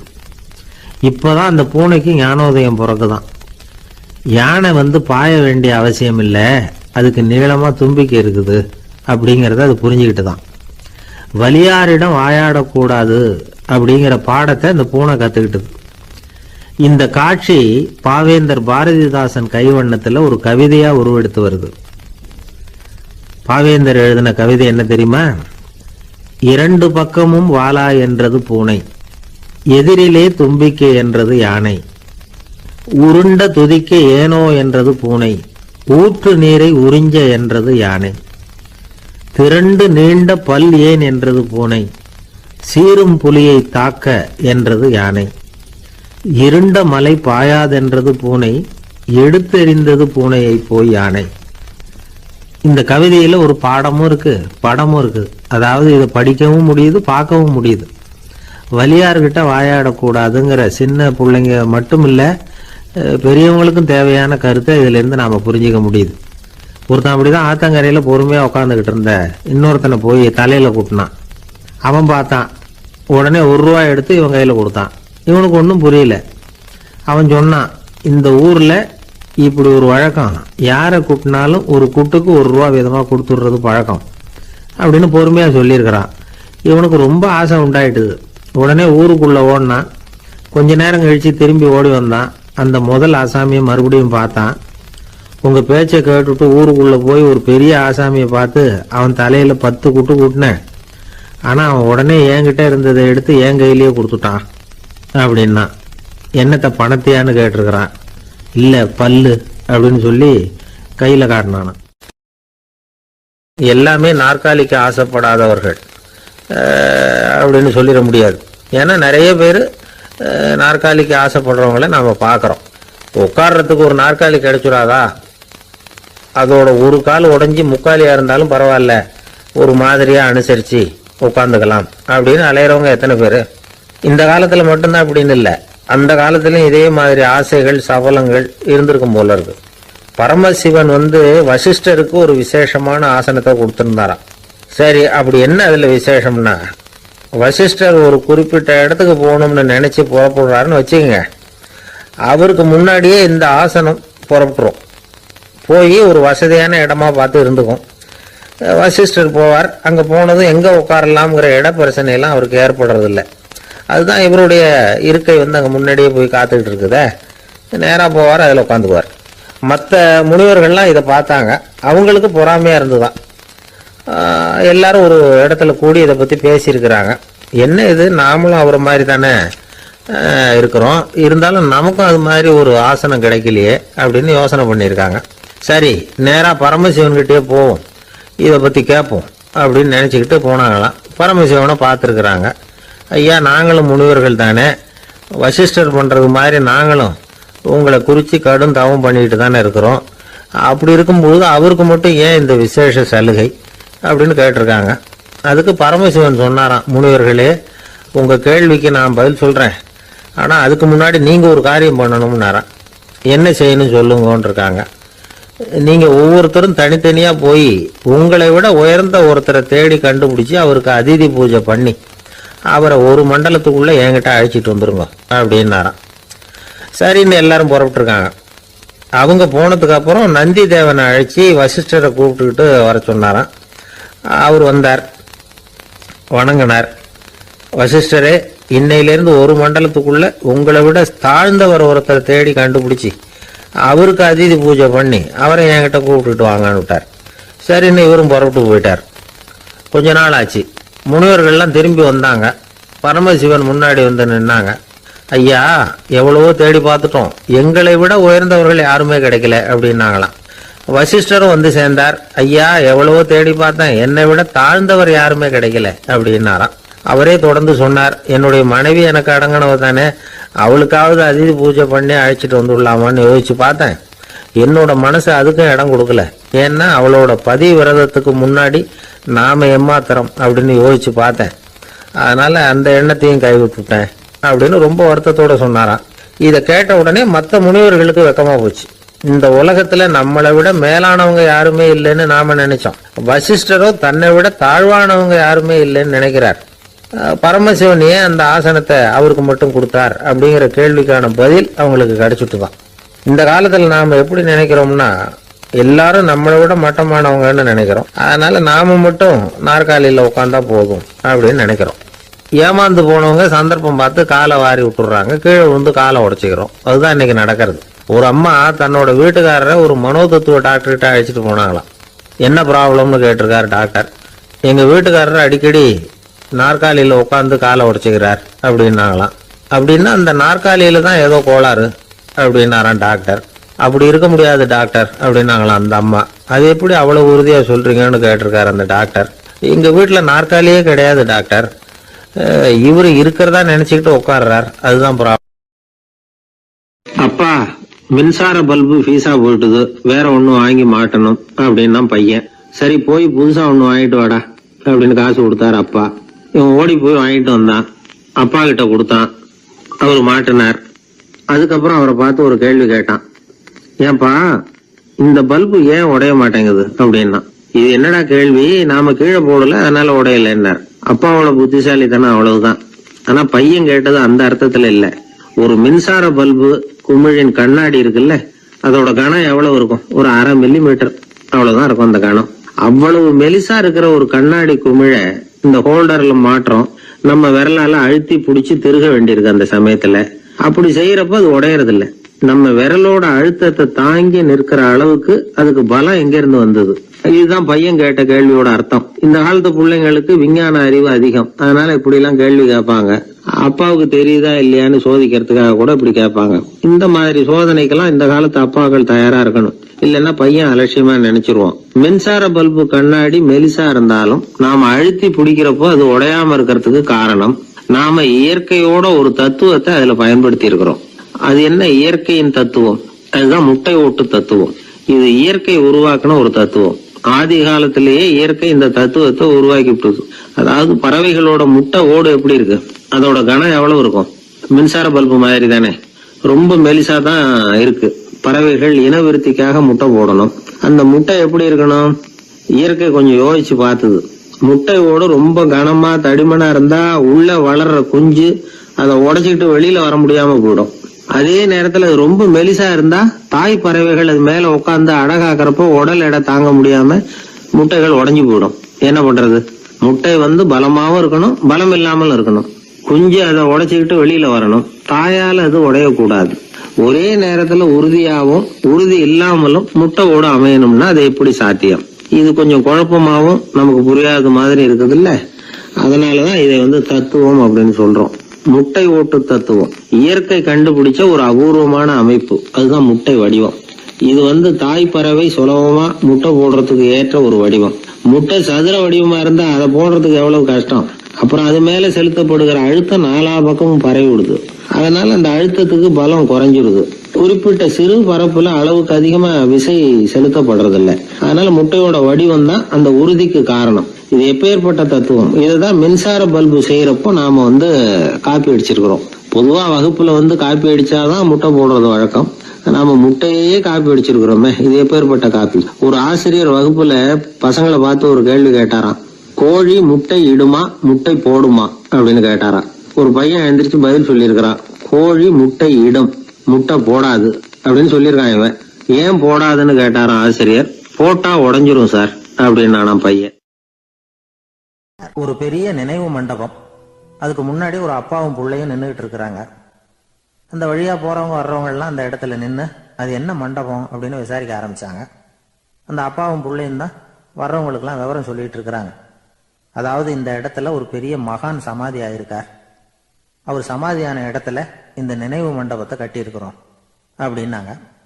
ஊரு பூரா இந்த செய்தி பரவிச்சு. நிறைய பேர் அந்த இடத்தை தேடி வர ஆரம்பிச்சாங்க.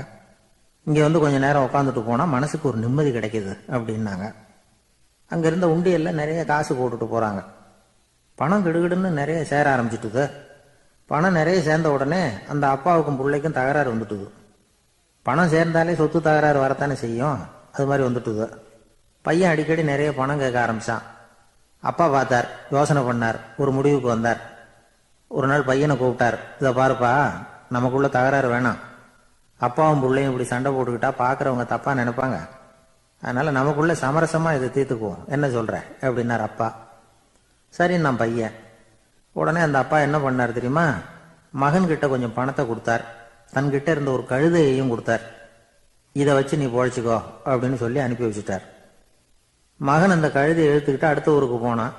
வழியிலேயே அந்த கழுதை செத்து போச்சு. உடனே என்ன பண்ணலாம்னு யோசனை பண்ணான். ஒரு ஐடியா வந்தது. அந்த கழுதைய ஒரு சாலை ஓரமா புதைச்சான். கையில் இருந்த பணத்தை வச்சு அந்த இடத்துல ஒரு கல் மண்டபம் கட்டினான். அந்த வழியா 2 பேர் வந்தாங்க. இது என்ன மண்டபம்னு விசாரிச்சாங்க. இந்த இடத்துல ஒரு பெரிய மகான் சமாதி ஆயிருக்கிறார் அப்படின்னா. இந்த செய்தி ஊர் பூரா பரவ ஆரம்பிச்சுட்டுது. நிறைய பேர் வந்து போக ஆரம்பிச்சாங்க. இங்க வந்தா மனசுக்கு ஒரு பெரிய நிம்மதி கிடைக்குது அப்படின்னு வேற சொல்ல ஆரம்பிச்சாங்க. வர வர கூட்டம் அதிகமா வர ஆரம்பிச்சுட்டுது. உண்டியல்ல பணம் நிறைய சேர்ந்துட்டுது. நகையெல்லாம் கூட கழட்டி காணிக்கையா போட ஆரம்பிச்சுட்டாங்க. அப்பாவை விட மகன் பெரிய ஆளாயிட்டான். இதை கேள்விப்பட்டார் அப்பா. பையனை பார்த்துட்டு வரலாம்னு ஒரு நாள் புறப்பட்டு வந்தார். பையன் ஓஹோன்னு இருக்கிறான். பங்களா, காரு எல்லாம் வந்துட்டுது. எப்படிடா இந்த அளவுக்கு ஆனே அப்படின்னு விசாரிச்சார். அப்பா, எல்லாம் உங்க ஆசீர்வாதம் தான். நீங்க கொடுத்த மூலதனத்தை வச்சுதான் இவ்வளவும் சம்பாதிச்சேன் அப்படின்னு நான் பையன். அது எப்படிறான்னு விசாரிச்சார். அப்பா, நீங்க ஒரு கழுதை குட்டியும் கொஞ்சம் பணமும் என்கிட்ட கொடுத்து அனுப்பி வச்சிங்க. அதை எடுத்துக்கிட்டு வந்தேன். வர்ற வழியில் அந்த கழுதை செத்து போச்சு. உடனே யோசனை பண்ணேன், அந்த கழுதையை இந்த இடத்துல புதைச்சேன். கையில் இருந்த பணத்தை வச்சு மண்டபம் கட்டினேன். மகான் ஒருத்தர் சமாதி ஆயிருக்கார் அப்படின்னு வதந்தியை கிளப்பி விட்டேன். ஜனங்கள்லாம் ஏமாந்து போய் காசை கொண்டாந்து போட ஆரம்பிச்சிட்டாங்க. நான் பொழைச்சிக்கிட்டு இருக்கிறேன் அப்படின்னா. இப்போதான்டா நீ என் புள்ள அப்படின்னு சொல்லி சந்தோஷப்பட்டாரான் அந்த அப்பா. ஏன் அப்படி சொல்றீங்கன்னு கேட்டிருக்கான் பையன். கழுத குட்டியை புதைச்சி மண்டபம் கட்டியிருக்கிற நீ, ஏற்கனவே நம்ம ஊர்ல நாம கட்டியிருக்கிறோமே மண்டபம், அது இந்த கழுதையோட அம்மாவை புதைச்ச இடம். மகான் சமாதி ஆயிருக்காருன்னு நானும் சும்மா கப்சா தான் விட்டுக்கிட்டு இருக்கேன் அப்படின்னாரான் அப்பா. முட்டாள் ஜனங்களை நினைச்சு அந்த 2 பேரும் சத்தம் போட்டு சிரிச்சாங்களாம். மனுஷன் ஏமாத்துறது ரொம்ப சுலபம். என் கூட படிச்ச ஒருத்தன் திடீர்னு ஒரு நாள் எல்லாருக்கும் அருள் வாக்கு சொல்ல ஆரம்பிச்சுட்டான். அவன் ஒரு ஆபீஸ்லயும் வேலை பார்க்கறான்.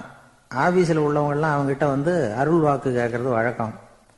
ஒரு நாள் நான் அவன் முன்னாடி போய் உட்காந்து பேசிக்கிட்டு இருந்தேன். அப்போ அதே ஆபீஸ்ல வேலை பார்க்குற ஒருத்தர் அவங்ககிட்ட வந்து, சுவாமி, என் மேஜையில வச்சிருந்த பேனா திடீர்னு காணாம போட்டுது, அது திரும்ப கிடைக்குமா எனக்கு அப்படின்னு கேட்டார். இவன் கண்ணை உருட்டி பார்த்துட்டு, அது உனக்கு கிடைக்காது, புதுசா வேற ஒன்று வாங்கிக்கப்போ அப்படின்னா. சரின்னு அவர் போயிட்டார். அவர் போனதுக்கு அப்புறம் நான் மெதுவா இவனை பார்த்து, அது எப்படிடா அது உனக்கு கிடைக்காதுன்னு அவ்வளவு உறுதியா அவர்கிட்ட சொன்னேன் அப்படின்னு கேட்டேன். இவன் மெதுவா என் காதுகிட்ட வந்து, அந்த பேனாவை கிளப்புனதே நான் தான் அப்படிங்கிறான். ஒரு ரயில் வேகமா போயிட்டு இருக்கு. அது ஒரு ரயில்வே ஸ்டேஷன்ல கொஞ்ச நேரம் நின்னுது. அப்போ அதுல ஒரு ஆள் ஏறினார். தலையில ஒரு மூட்டையை வச்சிருந்தார். மூட்டையை தலையில சுமந்துக்கிட்டே உள்ள வந்தாரு. மூட்டையை தலையில சுமந்துக்கிட்டே ஒரு இடத்துல உட்கார்ந்தார். ரயில் மறுபடியும் புறப்பட்டது. இவர் தன் தலையில இருந்த மூட்டையை கீழே இறக்கி வைக்கணும்ல, வைக்கல, சுமந்துக்கிட்டே வர்றார். எதிரில் உட்காந்துருந்தவர் கேட்டார், ஏங்க ஏன் இப்படியே உட்காந்துருக்கிறீங்க தலையில மூட்டையை வச்சுக்கிட்டு, மூட்டையை கீழே இறக்கி வைக்கலாமே அப்படின்னார். வேணாங்க, பாவம், தலையில இருக்கிற மூட்டையை இறக்கி ரயிலில் வச்சா ரயிலுக்கு பாரம் அதிகமா இருக்கும் அப்படின்னார் அவரு. இப்படி ஒரு ஆளை பார்த்தா நமக்கு சிரிப்பு தான் வரும். ஏன்னா ரயிலுங்கிறது அந்த மூட்டையையும் சேர்த்து சுமந்துக்கிட்டு தான் போகுது. அவன் அந்த மூட்டையை தலையில வச்சிருந்தாலும் ஒண்ணுதான், தரையில வச்சிருந்தாலும் ஒண்ணுதான். அதனால ரயிலுக்கு எந்த மாற்றமும் ஏற்பட போறதில்லை. அதே மாதிரி தான் நம்ம மனமும். இதுவும் ஒரு தேவையில்லாத சுமை, அனாவசியமா சுமந்துக்கிட்டு இருக்கிறோம். இத கீழே இறக்கி வச்சுட்டா வாழ்க்கை பிரயாணம் சுகமா இருக்கும். ரயில் பிரயாணம் பண்ற அந்த ஆள் மூட்டையை சுமக்கிறான், வாழ்க்கை பிரயாணம் பண்ற நாம மனசை சுமக்கிறோம். இது ரெண்டுக்கும் எந்த வித்தியாசமும் இல்லை. மனசை கீழே இறக்கி வச்சுட்டா பாரம் இல்லாமல் வாழலாம், பறவைகள் மாதிரி பறக்கலாம், குழந்தைகள் மாதிரி கள்ளங்கபடம் இல்லாம வாழலாம். இந்த வெளி உலகத்துல நாம நிலை பெற்று இருக்கணும், வேரூன்றி இருக்கணும். அதே சமயம் நம்முடைய உள் வெளியில ஆன்மீக வாழ்க்கையில பாரம் இல்லாம இருக்கணும். அப்போ பறக்கணும், நதியை போல ஓடணும், மிதக்கணும். பயணம் சுகமா இருக்கும், களைப்பு தெரியாது, கவலை தெரியாது. ஒரு சீடன் போதி தர்மரை நாடி வந்தான். குருவே, நீங்கள் என்ன வெறுமையாக இருக்க சொன்னீங்க, நான் இப்ப மறுபடியும் வெறுமையானவன் ஆகிட்டேன், அதனால இப்ப என்ன செய்ய சொல்றீங்க என்ன அப்படின்னு சொல்லி நின்னான். உடனே அந்த குரு பக்கத்துல இருந்த ஒரு குச்சியை எடுத்து அவன் தலையில அடிச்சு, போய் அந்த வெற்றுத்தன்மையையும் வீசி எறிந்து விட்டு வா அப்படின்னார். நான் இப்போ காலியா இருக்கிறேன்னு ஒருத்தன் சொல்றான்னு வச்சுங்க, அது உண்மை இல்லை. ஏன்னா இன்னமும் அதுல நான்கிற எண்ணம் இருக்குது. எந்த சிந்தனையும் இல்லாம இருக்கிறது கடினம்தான். ஆனாலும் மனிதன் அதுல உள்ள நுட்பத்தை புரிஞ்சுக்கிட்டான்னா, இவ்வளவு தூரம் தூக்கி சுமந்துக்கிட்டு வந்த அந்த மனதின் முட்டாள்தனத்தை அவனே பார்த்துட்டு சிரிப்பான். இதுதான் பெரியவங்க சொல்லியிருக்கிற ஆலோசனை. நம்மால் ஒருத்தன் தலையில ஒரு பெரிய மூங்கில் கூடையோட ரயில்ல உட்கார்ந்தான். கூடை தலையில இருந்தது, கீழே இறக்கி வைக்கல. எதிரில் இருந்தவர் கேட்டார், ஏங்க எதுக்காக அதை அனாவசியமா சுமந்துக்கிட்டே இருக்கீங்க, கீழே இறக்கி வைங்களேன்னார். இல்லைங்க, நான் வீட்டை விட்டு புறப்படும் பொழுதே என் பையன் சொல்லிவிட்டான், கூடைய தலையை விட்டு இறக்கக்கூடாதுன்னு அப்படின்னார். அவன் சின்ன பையன், விவரம் இல்லாம சொல்லியிருப்பான். இப்ப என்ன நேரில் வந்தா பார்த்துக்கிட்டு இருக்கிறான், நீங்க இறக்கி வைங்கன்னார் அவர். அவன் நேரில் பார்த்துக்கிட்டு இல்ல, இருந்தாலும் நான் இந்த கூடையை கீழே இறக்கி வச்சா அது அவனுக்கு தெரிஞ்சிரும் அப்படின்னாரு இவர். அது எப்படின்னார் அவர். அவன் தனக்கு டிக்கெட் வாங்க வேணாம்னு சொல்லி இப்ப இந்த கூடைக்குள்ளதான் உட்காந்துருக்கிறான் அப்படின்னார் இவர். ஒரு ஊர்ல ஒரு மன்னர் இருந்தார். அழகான அரண்மனையில அவர் இருந்தார். அந்த அரண்மனையை விட அழகா ஒரு மாளிகையை அந்த ஊர்லயே வேற ஒருத்தன் கட்டியிருந்தான். அப்படி கட்டி முடிச்சதுல அவனுக்கு ரொம்ப பெருமை. எத்தனையோ செல்வந்தர்கள்லாம் வந்து பார்த்துட்டு, இந்த மாளிகையை விலைக்கு கொடுத்துடுறியா, எவ்வளவு விலை சொன்னாலும் சரி நாங்க வாங்கிக்கிறதுக்கு தயாரா இருக்கோம் அப்படின்னு சொல்லி கேட்டு பார்த்துட்டாங்க. நான் இதை விற்கிறதுக்கு தயாரா இல்லை அப்படின்னு சொல்லிவிட்டான். அவ்வளவு சிறப்பா கலை அம்சத்தோடு அதை கட்டி முடிச்சிருக்கிறான். அதுவே ஒரு பெரிய அரண்மனை மாதிரி இருந்ததுன்னா பாத்துங்களேன். சுற்றிலும் அழகான பூந்தோட்டம். ஒரு நாள் அவன் எங்கேயோ வெளியூர் போயிட்டு திரும்பி வந்துகிட்டு இருக்கிறான். அப்போ அந்த மாளிகை தீப்பெட்டி எரிஞ்சுக்கிட்டு இருக்கு. பதறி போட்டான். விலைக்கு கேட்டவங்க யாராவது இதை செஞ்சிருக்கணும், இல்லைன்னா மன்னரே செய்த சதியே என்னவோ, இப்படிலாம் அவனுக்கு சந்தேகம். ஒரு மூலையில உட்காந்து அழ ஆரம்பிச்சுட்டான். அந்த சமயத்துல அவனுடைய மகன் அங்க ஓடி வந்தான். அப்பா அழாதீங்க, இதை நான் நேற்று ராத்திரியே நம்ம ஊர் மன்னருக்கு வித்துட்டேன். இதை கட்டி முடிக்க நமக்கு எவ்வளவு செலவாச்சோ அதை போல 3 மடங்கு விலைக்கு வித்துட்டேன். கவலைப்படாதீங்க, இதை விட அழகான மாளிகையை நாம புதுசா கட்டிக்கலாம்னா. இதை கேட்டதும் அழுதுகிட்டு இருந்தவன் அழுகையை நிறுத்தினான். சிரிக்க ஆரம்பிச்சுட்டான். இதே இடத்த நான் வந்து மன்னர்கிட்ட இருந்து விலைக்கு வாங்குவேன், இதை விட அழகான மாளிகையை கட்டுவேன் அப்படின்னு சுத்தி நின்ன எல்லார்கிட்டையும் சொல்லிக்கிட்டு இருந்தான். இந்த சமயத்துல அவனோட இளைய மகன் ஓடி வந்தான். அப்பா, அண்ணன் சொன்னதெல்லாம் சரிதான், மன்னர்கிட்ட விலை பேசினதெல்லாம் உண்மைதான். ஆனா வித்தது பேச்சு அளவுல தான். இனிமேதான் பத்திரம் வாங்கணும், எழுதணும், நீங்க கையெழுத்து போடணும், பதிவு பண்ணணும், மன்னர்கிட்ட பணம் வாங்கணும். அதுக்காகத்தான் உங்களை எதிர்பார்த்துக்கிட்டு இருந்தோம். அதுக்குள்ள இப்படி ஆயிட்டுதுன்னா. இப்ப சிரிச்சுக்கிட்டு இருந்தவன் சிரிப்பை நிறுத்தினான். மறுபடியும் குழந்தை மாதிரி அழ ஆரம்பிச்சுட்டான். இது ஒரு சம்பவம். இதுல இருந்து என்ன தெரியுது? அந்த அழகான மாளிகை தன்னுடையது அப்படின்னு நினைக்கும் பொழுது அவனுக்கு அழுகை வந்தது. அது தன்னுடையது இல்லை அப்படின்னு நினைக்கிற போது சிரிப்பு வந்தது. மறுபடியும் அது தன்னுடையதுதான் அப்படிங்கிற உணர்வு வரும்பொழுது அழுகை. எது எதிலிருந்து நீ நீங்கி இருக்கிறாயோ அது அதிலிருந்து உனக்கு துன்பம் இல்லை அப்படிங்கிறார் திருவள்ளுவர். இந்த உடம்பு என்னுடையதில்லை அப்படிங்கிற உணர்வு வந்துட்டா அது ஒரு பெரிய நிலை. அந்த நிலை வந்து வரணும். எல்லாத்தையும் பயன்படுத்திக்கலாம், ஆனா பற்றுல விழுந்துடக்கூடாது. உலகத்தில் இருங்கள், ஆனால் உலகத்தவராக இருக்காதீர்கள். உலகிற்குள் இருங்கள், உலகம் உங்களுக்குள் வந்துவிட அனுமதிக்காதீர்கள். விலகி இருங்கள், விழித்திருங்கள், மௌனமாய் பார்த்திருங்கள் அப்படிங்கிறது சான்றோர் கருத்து. செய்ய வேண்டிய கடமையிலிருந்து விலகி இருக்கிறவர்கள் நம்ம கிட்ட நிறைய பேர் உண்டு. அப்படிப்பட்ட ஒருத்தர் டாக்டர் கிட்ட போனார். டாக்டர், நான் ஒரு கவர்மெண்ட் ஆபீஸ்ல வேலை பார்க்கறேன், எனக்கு ஒரே அசதியா இருக்கு, என்னை சோதிச்சு பாருங்க, ஆலோசனை சொல்லுங்க ஏதாவதுன்னார். டாக்டர் அவரை பரிசோதனை பண்ணி பார்த்துட்டு சொன்னார், இதோ பாரு, உனக்கு இப்போ தேவைப்படுறது முழு ஓய்வு. நீ எவ்வளவு சீக்கிரமா ஆபீஸுக்கு போறியோ அவ்வளவுக்கு உனக்கு நல்லது அப்படின்னாராம். ஒரு ஆள் இருந்தார். அவரு தன்னை ஒரு குருன்னு சொல்லிக்கிட்டார். மௌன குரு, வாயை திறக்கிறது இல்லை. அவருக்கு 2 சீடர்கள் உண்டு.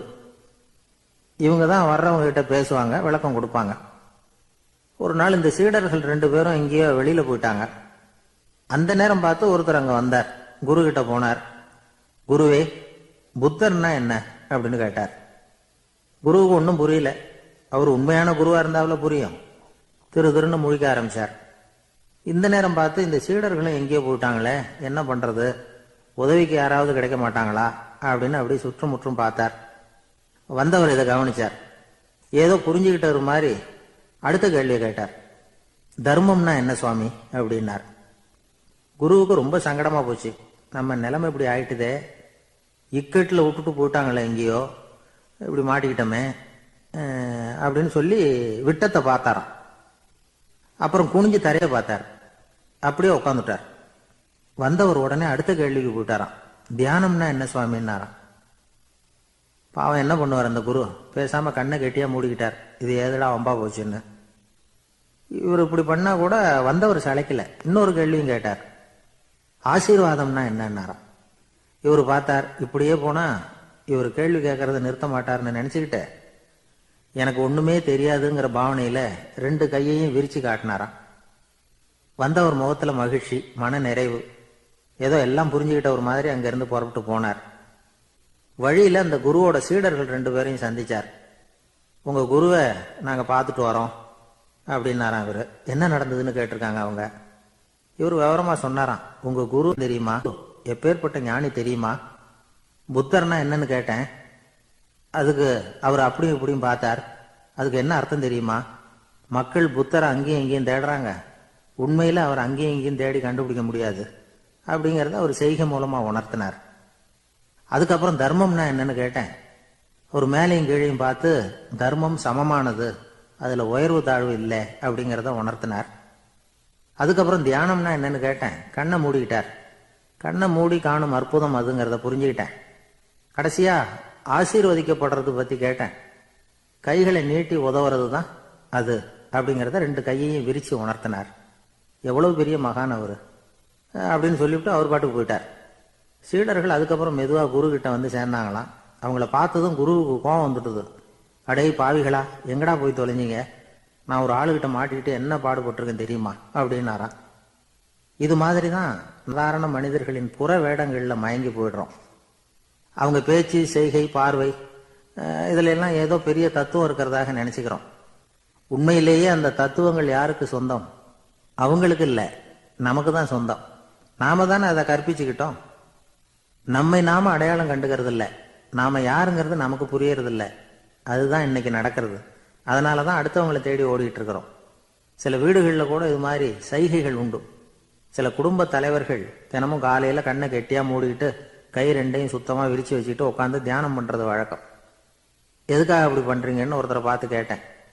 இந்த மாதம் வாங்கின சம்பளம் பூரா தீர்ந்து போச்சு, இனிமேல் என் கையில் சுத்தமாக ஒன்றும் இல்லை, புதுசாக எதுவும் செலவு வச்சுடாத அப்படிங்கிறத அப்படி உள்ளங்கை 2ஐயும் விரிச்சு காட்டி அவங்களுக்கு உணர்த்துறேன், அவ்வளவுதான் அப்படின்னு.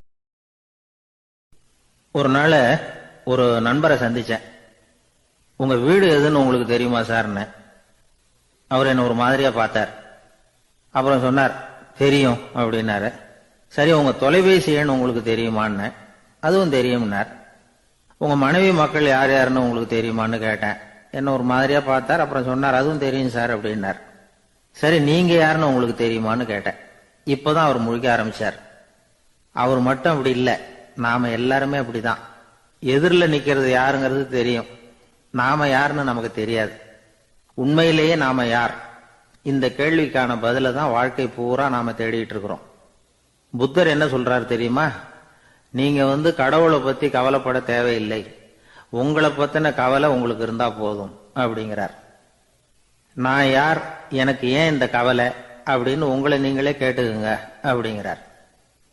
நாம ஏன் கடவுளை படைச்சோம்? அது ஒரு நழுவல் முயற்சியா, அதாவது தன்னிடமிருந்து தானே தப்பிக்கிற ஒரு முயற்சியா. இப்படிதான் அதை சொல்றாங்க அறிஞர்கள்லாம். மக்கள் பொய்யான பிரச்சனைகள்ல ஆர்வமா இருக்கிறாங்க, அதுக்கு தீர்வு காணவும் முயற்சி பண்றாங்க. கடவுளை பத்தி விவாதிக்க எல்லாருக்கும் விருப்பம், தன்னுடைய சுயம் பற்றிய பிரஜையே இருக்கிறது இல்ல. ஆகக்கூடிய விஷயம் என்னன்னா, கடவுள் சமாளிப்புக்கு பயன்படுத்தப்படுகிறார். மனவியல் என்ன சொல்லுது தெரியுமா? கடவுள், சொர்க்கம், மறுபிறவி இதை பத்தி எல்லாம் பேச ஆரம்பிக்கிறவங்க யார் தெரியுமா? போருக்கு போறவன், துன்பத்துல சிக்கி கஷ்டப்படுறவன், நோய் படுக்கையில விழுந்தவன், இவங்க தான். நாம அனுபவத்திலே பாக்குறோமே இதையெல்லாம். கடவுளை துணைக்கு கூப்பிடுறவங்க யாருன்னு கவனிச்சு பாருங்க. பரீட்சை எழுத போறவன், வேலை தேடி அலையிறவன், பண நெருக்கடியில் இருக்கிறவன், விபத்துல சிக்கிக்கிட்டவன், இவங்கெல்லாம் தான். தேர்வுல வெற்றி பெற்றதும் அவரை துணைக்கு கூப்பிடுறது இல்லை, வேலை கிடைச்சதும் அவர் துணை தேவைப்படுறது இல்லை. ஏன் இப்படி? கொஞ்சம் யோசனை பண்ணி பாருங்க. துன்பம் வருகிற போது அந்த துன்பத்தை தவிர்க்க வேண்டிய நிலையில அதிலிருந்து நழுவி போறதுக்காக பிரார்த்தனை தேவைப்படுது. எல்லாம் நல்லபடியா நடக்கிறப்போ பிரார்த்தனை செய்யறது இல்லை. புத்தருடைய வழி என்ன தெரியுமா? அந்த வழியில கடவுளும் கிடையாது, பிரார்த்தனையும் கிடையாது. புத்தர் செய்தது இதைத்தான். அதாவது கடவுள்கிட்ட இருந்து மனிதனையும், மனிதன் கிட்ட இருந்து கடவுளையும் அவர் விடுவித்தார். புத்த மதம் என்ன சொல்லுது தெரியுமா? கடவுள் பிரச்சனை அல்ல, மனிதன் தான் உண்மையான பிரச்சனை அப்படின்னு சொல்லுது. உங்களை நீங்க நல்லா தெரிஞ்சுக்கிட்டா போதும், நீங்களே கடவுள் ஆயிடுவீங்க அப்படிங்கிறது தான் புத்த மதம். அதனால நமக்கு தேவை உள்முக பயணம். நான் யார் அப்படிங்கிற கேள்வியோட உள்ள போகணும். அங்க போனாதான் தெரியும் நான் அப்படின்னு அங்க யாருமே இல்லைங்கிறது. இதெல்லாம் புத்தர் சொல்லுகிற ஒரு தத்துவம். தத்துவம்னு சொன்னாவே நமக்கெல்லாம் அதை புரிஞ்சுக்கிறது கஷ்டம்தான். நம்ம பொறுத்த வரைக்கும் தத்துவம்ங்கிறதுல 2 வகை உண்டு. ஒன்னு தத்துவம், இன்னொன்னு மகா தத்துவம். தத்துவம்னா என்ன தெரியுமா? கேட்கறவங்களுக்கு புரியப்படாது. அதுதான் தத்துவம். மகா தத்துவம் என்னன்னா சொல்றவங்களுக்கும் புரியப்படாது. அந்த வகையில பார்த்தா இன்று ஒரு தகவலும் ஒரு மகா தத்துவம் தான். ஒரு ஊர்ல ஒரு ஆள் இருந்தான். கற்பனையிலேயே காலத்தை கடத்திக்கிட்டு இருந்தான். ஒரு நாள் ஒரு மரத்தடியில உட்காந்துருந்தான். அவனுக்கு பசிக்கிற மாதிரி தெரிஞ்சது. உடனே கற்பனையிலேயே சாப்பிட ஆரம்பிச்சுட்டான். அதாவது எதிரில் இலை போட்டு சாப்பாடு போடப்பட்டிருக்கிறதாகவும் அதை இவன் சாப்பிட்றதாகவும் நினைச்சுக்கிட்டு கையை மட்டும் வாய்க்கும் தரைக்குமா அப்படியும் இப்படியும் கொண்டுகிட்டு போய் பாவனை பண்ணிக்கிட்டே இருக்கிறான். தூரத்துல இருந்து பாக்குறவங்களுக்கு இவன் ஏதோ பலமான விருந்து சாப்பிட்டுட்டு இருக்கிறான் அப்படின்னு தான் தோணும். அது மாதிரியே பண்ணிட்டு இருந்தான். அந்த வழியா ஒரு சன்னியாசி வந்துகிட்டு இருந்தார். இவனை பார்த்தார். என்ன இவன் இப்படி பண்ணிட்டு இருக்கிறானே அப்படின்னு நினைச்சாரு. கொஞ்ச நேரம் அவனையே உத்து பார்த்துக்கிட்டு இருந்தார். இவரை பார்த்ததும் அவன் இன்னமும் சுவாரஸ்யமா சாப்பிட ஆரம்பிச்சுட்டான். அப்பப்பா என்ன இது, இந்த குழம்பு இவ்வளவு காரமா இருக்கு, என்னுடைய நாக்கே எரிஞ்சு போடும் போல இருக்க அப்படின்னு சொல்லிட்டு பக்கத்துல ஒரு குவளையை எடுத்து தண்ணி குடிக்கிறது மாதிரி பாவனை பண்றான். அப்பாடா இப்போ கொஞ்சம் பரவாயில்ல அப்படின்னு சொல்லிட்டு குவளையை கீழே வைக்கிறது மாதிரி ஒரு பாவனை பண்றான். சன்னியாசி பார்த்தார். என்னப்பா சாப்பாட்டுல காரம் அதிகமோ அப்படின்னார். ஆமா சுவாமி, ஞாபகம் மறதியில் கொஞ்சம் மிளகாய் அதிகமா சேர்த்துக்கிட்டேன் அப்படின்னா. சரி சாப்பிடு அப்படின்னு சொல்லிட்டார். அவன் சாப்பிட்டு முடிக்கிற வரைக்கும் பொறுமையா உட்காந்துருந்தார். அவன் அப்பாடா அப்படின்னு சொல்லிட்டு மறுபடியும் தண்ணியை எடுத்து குடிச்சான். எல்லாம் கற்பனையிலேயே. அதுக்கப்புறம் சன்னியாசி பேச ஆரம்பிச்சார். இதை பாருப்பா, உன்னுடைய கற்பனையை நான் மெச்சுறேன். இருந்தாலும் உன் சாப்பாட்டுல ஒரு இனிப்பையும் வச்சிருக்கலாமே, ஏன் மிளகாய அளவுக்கு அதிகமா போட்டுட்டு அவஸ்தைப்படுற அப்படின்னார். அவன் யோசிக்க ஆரம்பிச்சான். அதுக்கப்புறம் இவர் சொன்னார், இதை பாருப்பா, இனிமேல உன்னுடைய கற்பனையும் உயர்ந்ததாக இருக்கட்டும் அப்படின்னு உபதேசம் பண்ணிவிட்டு போனார். எப்பவும் உயர்வை பத்தியே சிந்திக்கணும். உயர்வு கிடைக்கலன்னா கூட அப்படி சிந்திக்கிறத நிறுத்தப்படாது அப்படிங்கிறார் திருவள்ளுவர். உள்ளுவது எல்லாம் உயர் உள்ளல், மற்ற அது தள்ளினும் தள்ளாமை நேர்த்து. ஊக்கம் இல்லாம உலகத்துல வாழ்ந்து பிரயோஜனம் இல்லை. அதனால உயர்வாவே சிந்திக்கணும். அது நம்மளை ஊக்கப்படுத்தும். இது பெரிய ஒரு வாக்கு. இந்த உலகத்துல கற்பனையிலேயே வாழ்கிற சில கஞ்சர்களும் உண்டு. அதாவது 2 கஞ்சர்கள், 2 பேரும் பக்கத்து பக்கத்து ஊர்ல இருந்தாங்க. பொங்கல் சமயம். ஒரு கஞ்சன் தன்னுடைய மகனை கூப்பிட்டான். இதோ பாருப்பா, பக்கத்து ஊர்ல என்னுடைய நண்பன் ஒருத்தன் இருக்கிறான். அவனுக்கு பொங்கல் பரிசு ஏதாவது கொடுக்கணும். நான் ஒரு 4 ஆட்டுக்குட்டியை தரேன், நீ கொண்டுகிட்டு போய் கொடுத்துட்டு வந்து விடுறியா அப்படின்னு கேட்டான். சரி நான் புள்ள, ஒரு பைய கையில் எடுத்துக்கோன்னா. அவன் எடுத்துக்கிட்டான். இந்த ஆட்டுக்குட்டி பிடிச்சிக்கோ அப்படின்னு சொல்லி ஒவ்வொன்னா போடுறேன் பார் அப்படின்னு சொல்லிட்டு 1 2 3 4 அப்படின்னு எண்ணிக்கிட்டே வெறும் சைகையாலேயே ஆட்டுக்குட்டியை பிடிச்சி போடுறது மாதிரி பாவனை பண்ணிட்டு இருக்கிறான். அவன் பிள்ளையும் அது ரொம்ப அக்கறையா வாங்கிக்கிறது மாதிரி வாங்கிக்கிட்டு அந்த பைய தூக்கிக்கிட்டு அடுத்த ஊருக்கு போறான். இவன் அங்க போய் சேர்ந்த நேரத்துல அந்த கஞ்சன் ஊர்ல இல்ல, எங்கேயோ வெளியில போயிருக்கிறான். அவனோட புள்ள மட்டும்தான் வீட்டுல இருந்தான். இவன் அவன்கிட்ட, இதை பாரு, எங்க அப்பா உங்க அப்பாவுக்கு ஆட்டுக்குட்டி கொடுத்து அனுப்பியிருக்கிறாரு, பிடிச்சிக்கோ அப்படின்னு சொல்லி பாவனையிலேயே ஒவ்வொன்னா எடுத்து அவன்கிட்ட கொடுத்துட்டான். அவனும் வாங்கிட்டான் வாங்கறது மாதிரி. அப்புறம் சொன்னான், சரிப்பா, நானும் பதிலுக்கு ஏதாவது ஒன்னுகிட்ட கொடுக்கணும் இல்லையா, அதனால அந்த பைய புடி, ஒரு 10 எலுமிச்சம்பழம் தரேன், பதிலுக்கு அதை நீ எடுத்துட்டு போ அப்படின்னு சொல்லி கையாலேயே ஒவ்வொன்னா எடுத்து போடுறது மாதிரி பாவனை பண்ணிவிட்டான். அவனும் ரொம்ப நன்றி அப்படின்னு சொல்லிவிட்டு அதை வாங்கிட்டு போயிட்டான். கொஞ்ச நேரம் கழிச்சு வெளியில போயிருந்த அப்பங்காரன் திரும்பி வந்தான். உள்ள சொன்னான், அப்பா, உன்னோட நண்பர் அவருடைய மகன் மூலமா உனக்கு 6 ஆட்டுக்குட்டி கொடுத்து அனுப்பியிருந்தார். நானும் பதிலுக்கு ஒரு 10 எலுமிச்சம்பழம் கொடுத்து அனுப்பியிருக்கிறேன் அப்படின்னா. எப்படிடா கொடுத்தேன்னு கேட்டார் அப்பா. இப்படிதான் கொடுத்தேன்னு சொல்லி சைகையிலேயே காட்டினான். இதை பார்த்ததும் அப்பங்காரனுக்கு பயங்கரமா கோபம் வந்துட்டுது. பலார்னு அரைஞ்சுட்டான் பையனு. ஏன்பா அரைஞ்ச, 10 எலுமிச்சம்பழம் கொடுத்துட்டேனே அப்படிங்கிறதுக்காகவா அப்படின்னு கேட்டான். அது கூட பரவாயில்ல, நீ காட்டுற சைகையை பார்த்தா ஆரஞ்சு பழம் சைஸுக்கு இருக்குதே, அவ்வளவு பெருசா ஏன் கொடுத்த, அதுதான் எனக்கு கோபம் அப்படின்னா. ஒரு ஊர்ல ஒரு சித்தர் இருந்தார், சூஃபி சித்தர். அவர் ஞானம் பெற்ற ஒரு சித்தர். ஒரு நாள் அந்த நாட்டு மன்னன் அவரை பார்க்கறதுக்காக வந்தான். என்ன வேணும் உனக்குன்னு கேட்டார். நான் கடவுளை பார்க்கணும், அதுக்கு நீங்க தான் உதவி பண்ணணும் அப்படின்னா அவன். சித்தர் கொஞ்சம் யோசனை பண்ணார். சரி போயிட்டு நாளைக்கு வாடினார். அதே மாதிரி மன்னன் போயிட்டு அடுத்த நாள் வந்தான். இங்க நீ என்னோட ஒரு வாரம் தங்கி இருக்க வேண்டியிருக்கும்னார். சரின்னா ஒரு பிச்சை பாத்திரத்தை தூக்கி கையில கொடுத்தார். அவனுக்கு ஒன்றும் புரியல, இருந்தாலும் வாங்கிட்டான். வாங்கிட்டு இதை என்ன செய்யணும் அப்படின்னு கேட்டான். இதை ஒன்றும் செய்ய வேணாம், இதை எடுத்துக்கிட்டு பக்கத்துல உள்ள கிராமங்களுக்கு போ, வீடு வீடா பிச்சை எடுத்துக்கிட்டு வா. அப்படி வந்த பிறகுதான் உனக்கு சாப்பாடும் ஓய்வும் கிடைக்கும். ஒரு வாரம் இப்படி செய், அதுக்கப்புறம் 8வது நாள் நாம கடவுளை பத்தி யோசிக்கலாம் அப்படின்னார். இப்படி ஒரு சொன்னதை கேட்டதும் அந்த அரசனுக்கு அதிர்ச்சி ஆயிட்டுது. ஒரு மாதிரி ஆயிட்டான். தன்னுடைய சொந்த நாட்டுல சொந்த குடிமக்கள் கிட்ட போய் பிச்சை எடுக்கிறதா அப்படின்னு யோசனை பண்ணி பார்த்தான். அதுக்கப்புறம் மெதுவா அவன் அந்த சித்தரை பார்த்தான். ஐயா, சொந்த நாட்டிலேயே பிச்சை எடுக்கிறதுன்னா எனக்கு ஒரு மாதிரியா இருக்கு, வெக்கமா இருக்கு. நான் வேணும்னா வெளி தேசத்துல எங்கேயாவது போய் பிச்சை எடுக்கவா அப்படின்னு கேட்டான். இதுக்கு அந்த சித்தர் ஒரு சம்மதிக்கல. இதோ பாரு, உன்னால பிச்சை எடுக்க முடியலன்னா பேசாம திரும்பி அரண்மனைக்கே போயிடு.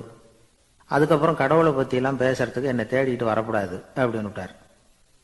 மன்னன் தயங்கினான். இருந்தாலும் மனசை சரி பண்ணிட்டு சம்மதிச்சான். சரிங்க, ஒரு வாரம் இங்க தங்குறேன், நீங்க சொல்றது மாதிரி பக்கத்து கிராமங்களுக்கு போறேன், வீடு வீடா பிச்சை எடுக்கிறேன், வர்றேன் அப்படின்னா. ஒரு வாரம் தெரு தெருவா பிச்சை பாத்திரத்தோட அலைஞ்சான். சொந்த ஊர்ல சொந்த குடிமக்கள் கிட்ட பிச்சை எடுத்தான். 7 நாள் முடிஞ்சது. 8வது நாள் அந்த சித்தர் மன்னனை கூப்பிட்டார். இப்படி வாழ்னார். வந்தான். இனிமே நீ கடவுளை பத்தி என்கிட்ட கேட்கலாம்னார். இனிமே கேட்கறதுக்கு ஒண்ணுமே இல்லை சுவாமின்னா இவன். ஒரு வார காலம் பிச்சை எடுத்த பிறகுதான் கடவுளை காண முடியும் அப்படின்னு நான் கனவு கூட காணவில்லைன்னா. அப்படின்னா நீ பிச்சை எடுத்த காலத்துல அப்படி என்னதான் நடந்தது அப்படின்னு கேட்டார் அவரு.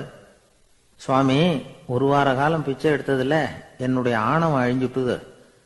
அது இப்ப இருக்கிற இடமே தெரியல. இப்ப அதை காணவே காணோம். பிச்சைக்காரனா இருந்தப்போ பெற்றதை மன்னனாக இருக்கும்போது பெற முடியாதுங்கிறத புரிஞ்சுக்கிட்டேன் அப்படின்னா மன்னன். அடக்கம் பிறந்தவுடன் தெய்வீக கதவுகள் திறந்து கொள்ளுகின்றன அப்படிங்கிறார் ஓஷோ. நம்மால் ஒருத்தன் ஆணவம் அழியணுங்கிறதுக்காக ஒரு திருவோட்டை எடுத்துக்கிட்டு தெரு தெருவா பிச்சை எடுக்க ஆரம்பிச்சான். என்ன, தெய்வீக கதவுகள் திறந்துதா அப்படின்னு கேட்டார் ஒருத்தர். தெய்வீக கதவு திறக்கிறதுக்கு முன்னாடியே எங்க வீட்டு கதவு சாத்திக்கிட்டுதுன்னா. என்னடா சொல்றேன்னார். இனிமே வீட்டுக்குள்ளேயே வர வேணாம், இதையே தொழிலா வச்சுக்கோ அப்படின்னு எங்க வீட்டுல சொல்லிவிட்டாங்க சார் அப்படின்னா. ஒரு ஊர்ல ஒரு ஆள் இருந்தான். அவனுக்கு வெளிநாட்டுக்கு போகணும்னு ஆசை. ஆனா அவனுக்கு எந்த மொழியும் தெரியாது. இருந்தாலும் சமாளிச்சுக்கலாம்னு முடிவு பண்ணிட்டு கிளம்பிட்டான். ஏதோ ஒரு தேசத்துக்கு போய் சேர்ந்தான். அங்க அவனுக்கு யாரையும் தெரியாது. அவங்க என்ன மொழியில பேசிக்கிறாங்க அப்படிங்கிறது கூட புரியல. என்ன பண்றதுன்னு யோசனை பண்ணிட்டு ஒரு இடத்துல நின்றுகிட்டு இருக்கிறான். எதிர ஒரு பெரிய கட்டடம். நிறைய பேர் உள்ள போயிட்டு இருக்கிறாங்க. இவனும் அவங்க பின்னாடியே உள்ள போனான். ஒரு பெரிய அறை, அலங்காரம்லாம் பண்ணி வச்சிருக்கிறாங்க. நிறைய பேர் சாப்பிட்றதுக்காக உட்காந்துருக்குறாங்க. இவனுக்கு நல்ல பசி, அதனால இவனும் உட்காந்தான். சாப்பாடு போட்டாங்க, சாப்பிட்டான். அன்பான உபசரிப்பு. இவன் மனசு உள்ள நினைச்சுக்கிட்டான், இது ஏதோ அரசருடைய அரண்மனை மாதிரி தெரியுது, இன்னைக்கு ஏதோ விருந்து நடக்குது, நல்ல வேளை நம்ம பசியும் தீர்ந்தது அப்படின்னு நினைச்சுக்கிட்டே நிமிர்ந்து பார்க்கறான். சாப்பாடு பரிமாறினவன் எதிரில் ரொம்ப பணிவோட முதுக வளைச்சி வணக்கம் தெரிவிச்சான். இவனும் எழுந்திருச்சு நின்று முதுக வளைச்சி வணக்கம் தெரிவிச்சான். ரொம்ப நன்றின்னா. அவன் ஒரு சீட்டை இவன் கையில கொடுத்தான். இவன் அதை வாங்கி பார்க்கறான். என்ன எழுதியிருக்குன்னு ஒன்றும் புரியல. சரி, இந்த நாட்டில் தங்களுடைய நன்றியை சீட்டில் எழுதி தான் கொடுப்பாங்க போல இருக்கு அப்படின்னு நினைச்சுக்கிட்டு மறுபடியும் நன்றின்னா. ஆனா அவன் காசை கொடுங்கன்னா. ஏன்னா அது ஒரு ஹோட்டல், இவன் சாப்பிட்டதுக்கான பில் அது. இவன் அதை புரிஞ்சிக்கவே இல்லை. நன்றின்னு அந்த சீட்டில் எழுதி கொடுக்குறாங்க போல இருக்கு அப்படின்னு நினைச்சுக்கிட்டு அதை வாங்கி சட்டை பையில பத்திரமா வச்சுக்கிட்டு பரவாயில்லைங்க ரொம்ப மகிழ்ச்சின்னா. ஒரு வெளிநாட்டுக்காரனுக்கு இவ்வளவு தூரம் மரியாதை பண்றீங்களே, எங்க ஊருக்கு போனதும் உங்களை பத்தி நிறைய சொல்லுவேன் அப்படின்னா. இவன் என்ன சொல்றான்னு அவனுக்கு புரியல. இவனை பிடிச்சி அழைச்சிட்டு போய் முதலாளி முன்னாடி நிறுத்தினான். நாம சொன்னதுல இவனுக்கு ரொம்ப பெருமையா இருக்கணும் போல இருக்கு, அதுதான் பெரிய இடத்துக்கு அழைச்சிட்டு வந்திருக்கிறான் அப்படின்னு இவன் நினைச்சுக்கிறான். அவரும் பில்லுக்கான பணத்தை கொடுங்கிறாரு. பரவாயில்லைங்க ரொம்ப மகிழ்ச்சி நன்றிங்கிறான் இவன். அவரு பார்த்தார், இவனை நீதிமன்றத்துக்கு அனுப்பி வச்சுட்டார். இவன் என்ன நினைச்சுக்கிட்டான், நம்மளை இந்த ஊர் ராஜா முன்னாடியே அழைச்சிக்கிட்டு வந்து நிறுத்தி இருக்கிறாங்க போல இருக்கு, என்ன ஒரு பெருந்தன்மை அப்படின்னு நினைச்சுக்கிறான். நீதிபதி சொன்னார், சாப்பிட்டதுக்கான பணத்தை கொடுத்துரு, இல்லைன்னா அதுக்கான தண்டனை அனுபவிக்க வேண்டி இருக்கும்னார். ராஜாவே நமக்கு நன்றி சொல்றாரு போல இருக்கு அப்படின்னு நினைச்சுக்கிறான் இவன். என் மகிழ்ச்சிக்கு எல்லையே இல்லைங்க அப்படின்னா. அவரு பார்த்தார், இவனுக்கு தண்டனை கொடுக்க வேண்டியதுதான் அப்படின்னு முடிவு பண்ணார். உடனே தீர்ப்பு எழுதினார். இவனை கழுதையில பின்புறமா உட்கார வைங்க, இவன் ஒரு மோசடிக்காரன் அப்படின்னு ஒரு போர்டு எழுதி அவன் கழுத்துல மாட்டுங்க, அப்புறம் அந்த கழுதையை ஊரு பூரா விரட்டுங்க அப்படின்னார். இவனுக்கு தான் மொழி புரியலையே, ஏதோ நடக்குது அப்படிங்கிறது மட்டும் புரியுது. எல்லாரும் சேர்ந்து இவனை ஒரு கழுதை மேல உட்கார வச்சாங்க. ஓஹோ, நம்மளை பாராட்டி ஒரு ஊர்வலம் நடத்துறாங்க போல இருக்கு அப்படின்னு நினைச்சுக்கிறான் இவன். எல்லாரும் சத்தம் போட்டுக்கிட்டு கையை தட்டிக்கிட்டு கழுதை பின்னாடி ஓடி வர்றாங்க. இவனுக்கு ரொம்ப உற்சாகமா இருக்குது. எல்லாருக்கும் கை கூப்பி வணக்கம் சொல்லிக்கிட்டே போறான். கூட்டத்துல திடீர்னு ஒரு தெரிஞ்ச முகம் தெரியுது. அவனுடைய தேசத்தை சேர்ந்த ஒரு ஆள் அவன். அவனை பார்த்ததும் இவனுக்கு ரொம்ப உற்சாகம். நம்ம ஊருக்கு போனதும் இங்க நமக்கு கிடைச்ச மரியாதையெல்லாம் உண்மைதான்னு சொல்றதுக்கு ஒரு சாட்சியும் கிடைச்சுட்டுது அப்படின்னு நினைச்சுக்கிறான். அவனை பார்த்து கத்தனான், நல்லா பாத்துக்க, இந்த ஊர் மக்கள் எனக்கு எப்படிப்பட்ட வரவேற்பு கொடுக்குறாங்கிறத நல்லா கவனிச்சுக்கோ அப்படிங்கிறான். அவனுக்கு அவமானமா போட்டுது. தலையை குனிஞ்சுக்கிட்டே நழுவி போயிட்டான். இவன் பார்த்தான், அவன் தலை தெரியல. ஆகா, அவனுக்கு நம்ம மேல பொறாம போல இருக்கு, அதனாலதான் காணாம போயிட்டான் அப்படின்னு நினைச்சுக்கிறான். இப்படி ஒரு வேடிக்கை கதையை பெரியவங்க சொல்றது உண்டு. கதை வேடிக்கையா இருந்தாலும் இதுல உள்ள கருத்து என்ன தெரியுமா? அந்த கழுதை மேல உட்கார்ந்துருக்கிறானே, அது மாதிரிதான் நாமளும் அகங்காரம்ங்கிற கழுதை மேல உட்காந்துக்கிட்டு இருக்கோமா. நாமளும் கிட்டத்தட்ட அதே மாதிரி பிரம்மையில தான் இருக்கிறோமா. என்ன நடக்குதுங்கிறதே புரியறது இல்லை. அகங்காரத்துல பேசுறவனுக்கும் சித்த சுவாதீனம் இல்லாம பேசுறவனுக்கும் அதிக வித்தியாசம் இருக்கிறது இல்லை. அது மாதிரி ஒருத்தன் தன்னுடைய வீட்டை சுத்தி சேற்ற வாரி அரைச்சிக்கிட்டு இருந்தானா. அந்த வழியா வந்த ஒரு பெரியவர் அதை பார்த்திருக்கார். என்னப்பா பண்ணிட்டு இருக்கிற அப்படின்னு கேட்டாராம். கழுதைகளை விரட்டிக்கிட்டு இருக்கிறேன் அப்படின்னானா. இங்க கழுதைகளே காணுமே அப்படின்னாராம் அவரு. அதுதான் ஏற்கனவே விரட்டி விட்டனே அப்படின்னானா இவன். ஒரு பள்ளிக்கூடம் வகுப்பு நடந்துகிட்டு இருக்கு. ஆசிரியர் பாடம் நடத்திக்கிட்டு இருக்கிறார்.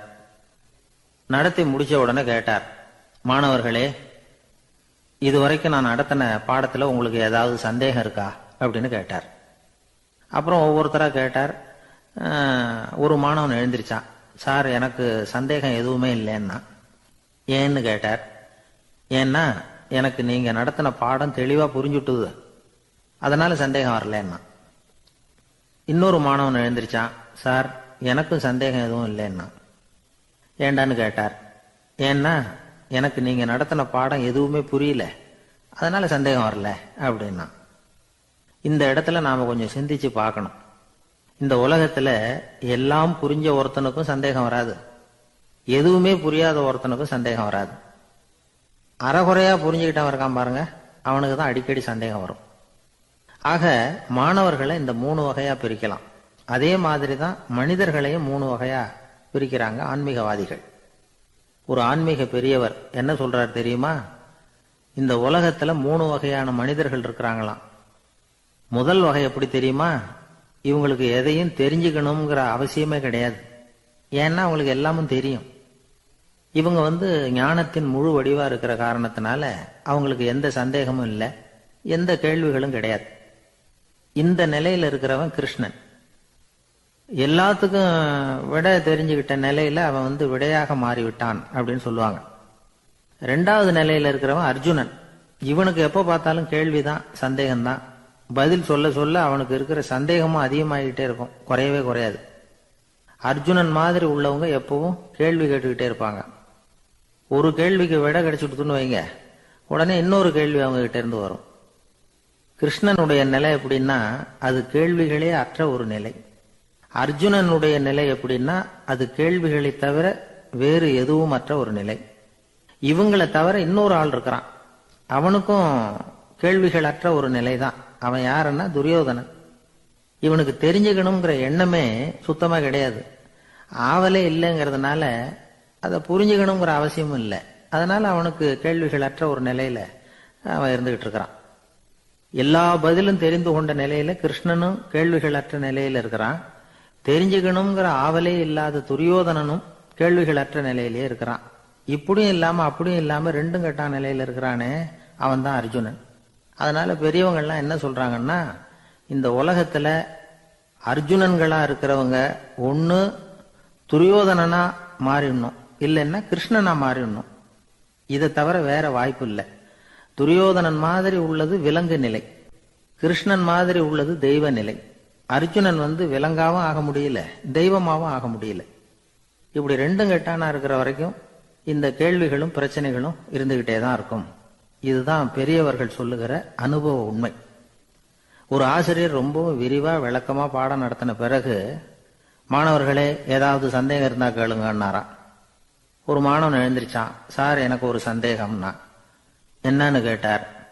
இது வரைக்கும் என்ன பாடம் சார் நடத்துனீங்க அப்படின்னா அந்த பையன். ஒரு ஊர்ல ஒரு மன்னர் இருந்தார். ஒரு நாள் அவருடைய அரசவைக்கு ஒரு ஓவியன் வந்தான். அவன் சீனா தேசத்திலிருந்து வந்தவன், தாவோ சிந்தனையாளன். அவன் அங்க மன்னர் முன்னாடி நிக்கிறான். யாரும் செய்ய முடியாத ஒரு காரியத்தை என்னால செய்ய முடியும்னா. இவன் இப்படி சொன்னதை கேட்டதும் ஏற்கனவே அங்க இருந்த அரசவை ஓவியன் ஒருத்தனுக்கு கோபம் வந்துட்டுது. இதோ பாரு, இப்படி எல்லாம் பேசக்கூடாது, நான் வேணும்னா உன்னுடைய சவாலை ஏத்துக்கிறேன் அப்படின்னா. நாம 2 பேரும் ஓவியம் தீட்டுவோம், அதை பார்த்துட்டு நம்ம 2 பேர்ல யாரு சிறந்த ஓவியன் அப்படிங்கறத மன்னரே தீர்மானம் செய்யட்டும், என்ன சொல்ற அப்படின்னு கேட்டான் அவன். அவனும் சரின்னு ஒத்துக்கிட்டான். போட்டி ஆரம்பமாச்சு. அரசர் அவங்களுக்கு 2 சுவர்களை ஒதுக்கி கொடுத்தார்.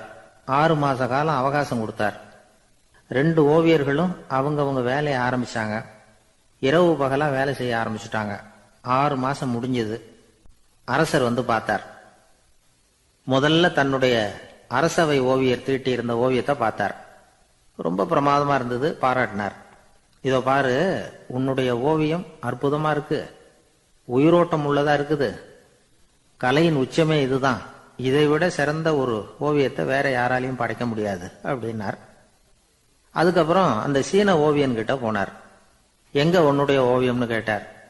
திரைச்சீலையை விலக்கி விட்டு பாருங்கன்னா. மன்னர் அந்த திரைச்சீலையை விளக்குனார். உள்ள ஓவியம் இருக்க வேண்டிய இடம் கண்ணாடி மாதிரி தெரிஞ்சுது.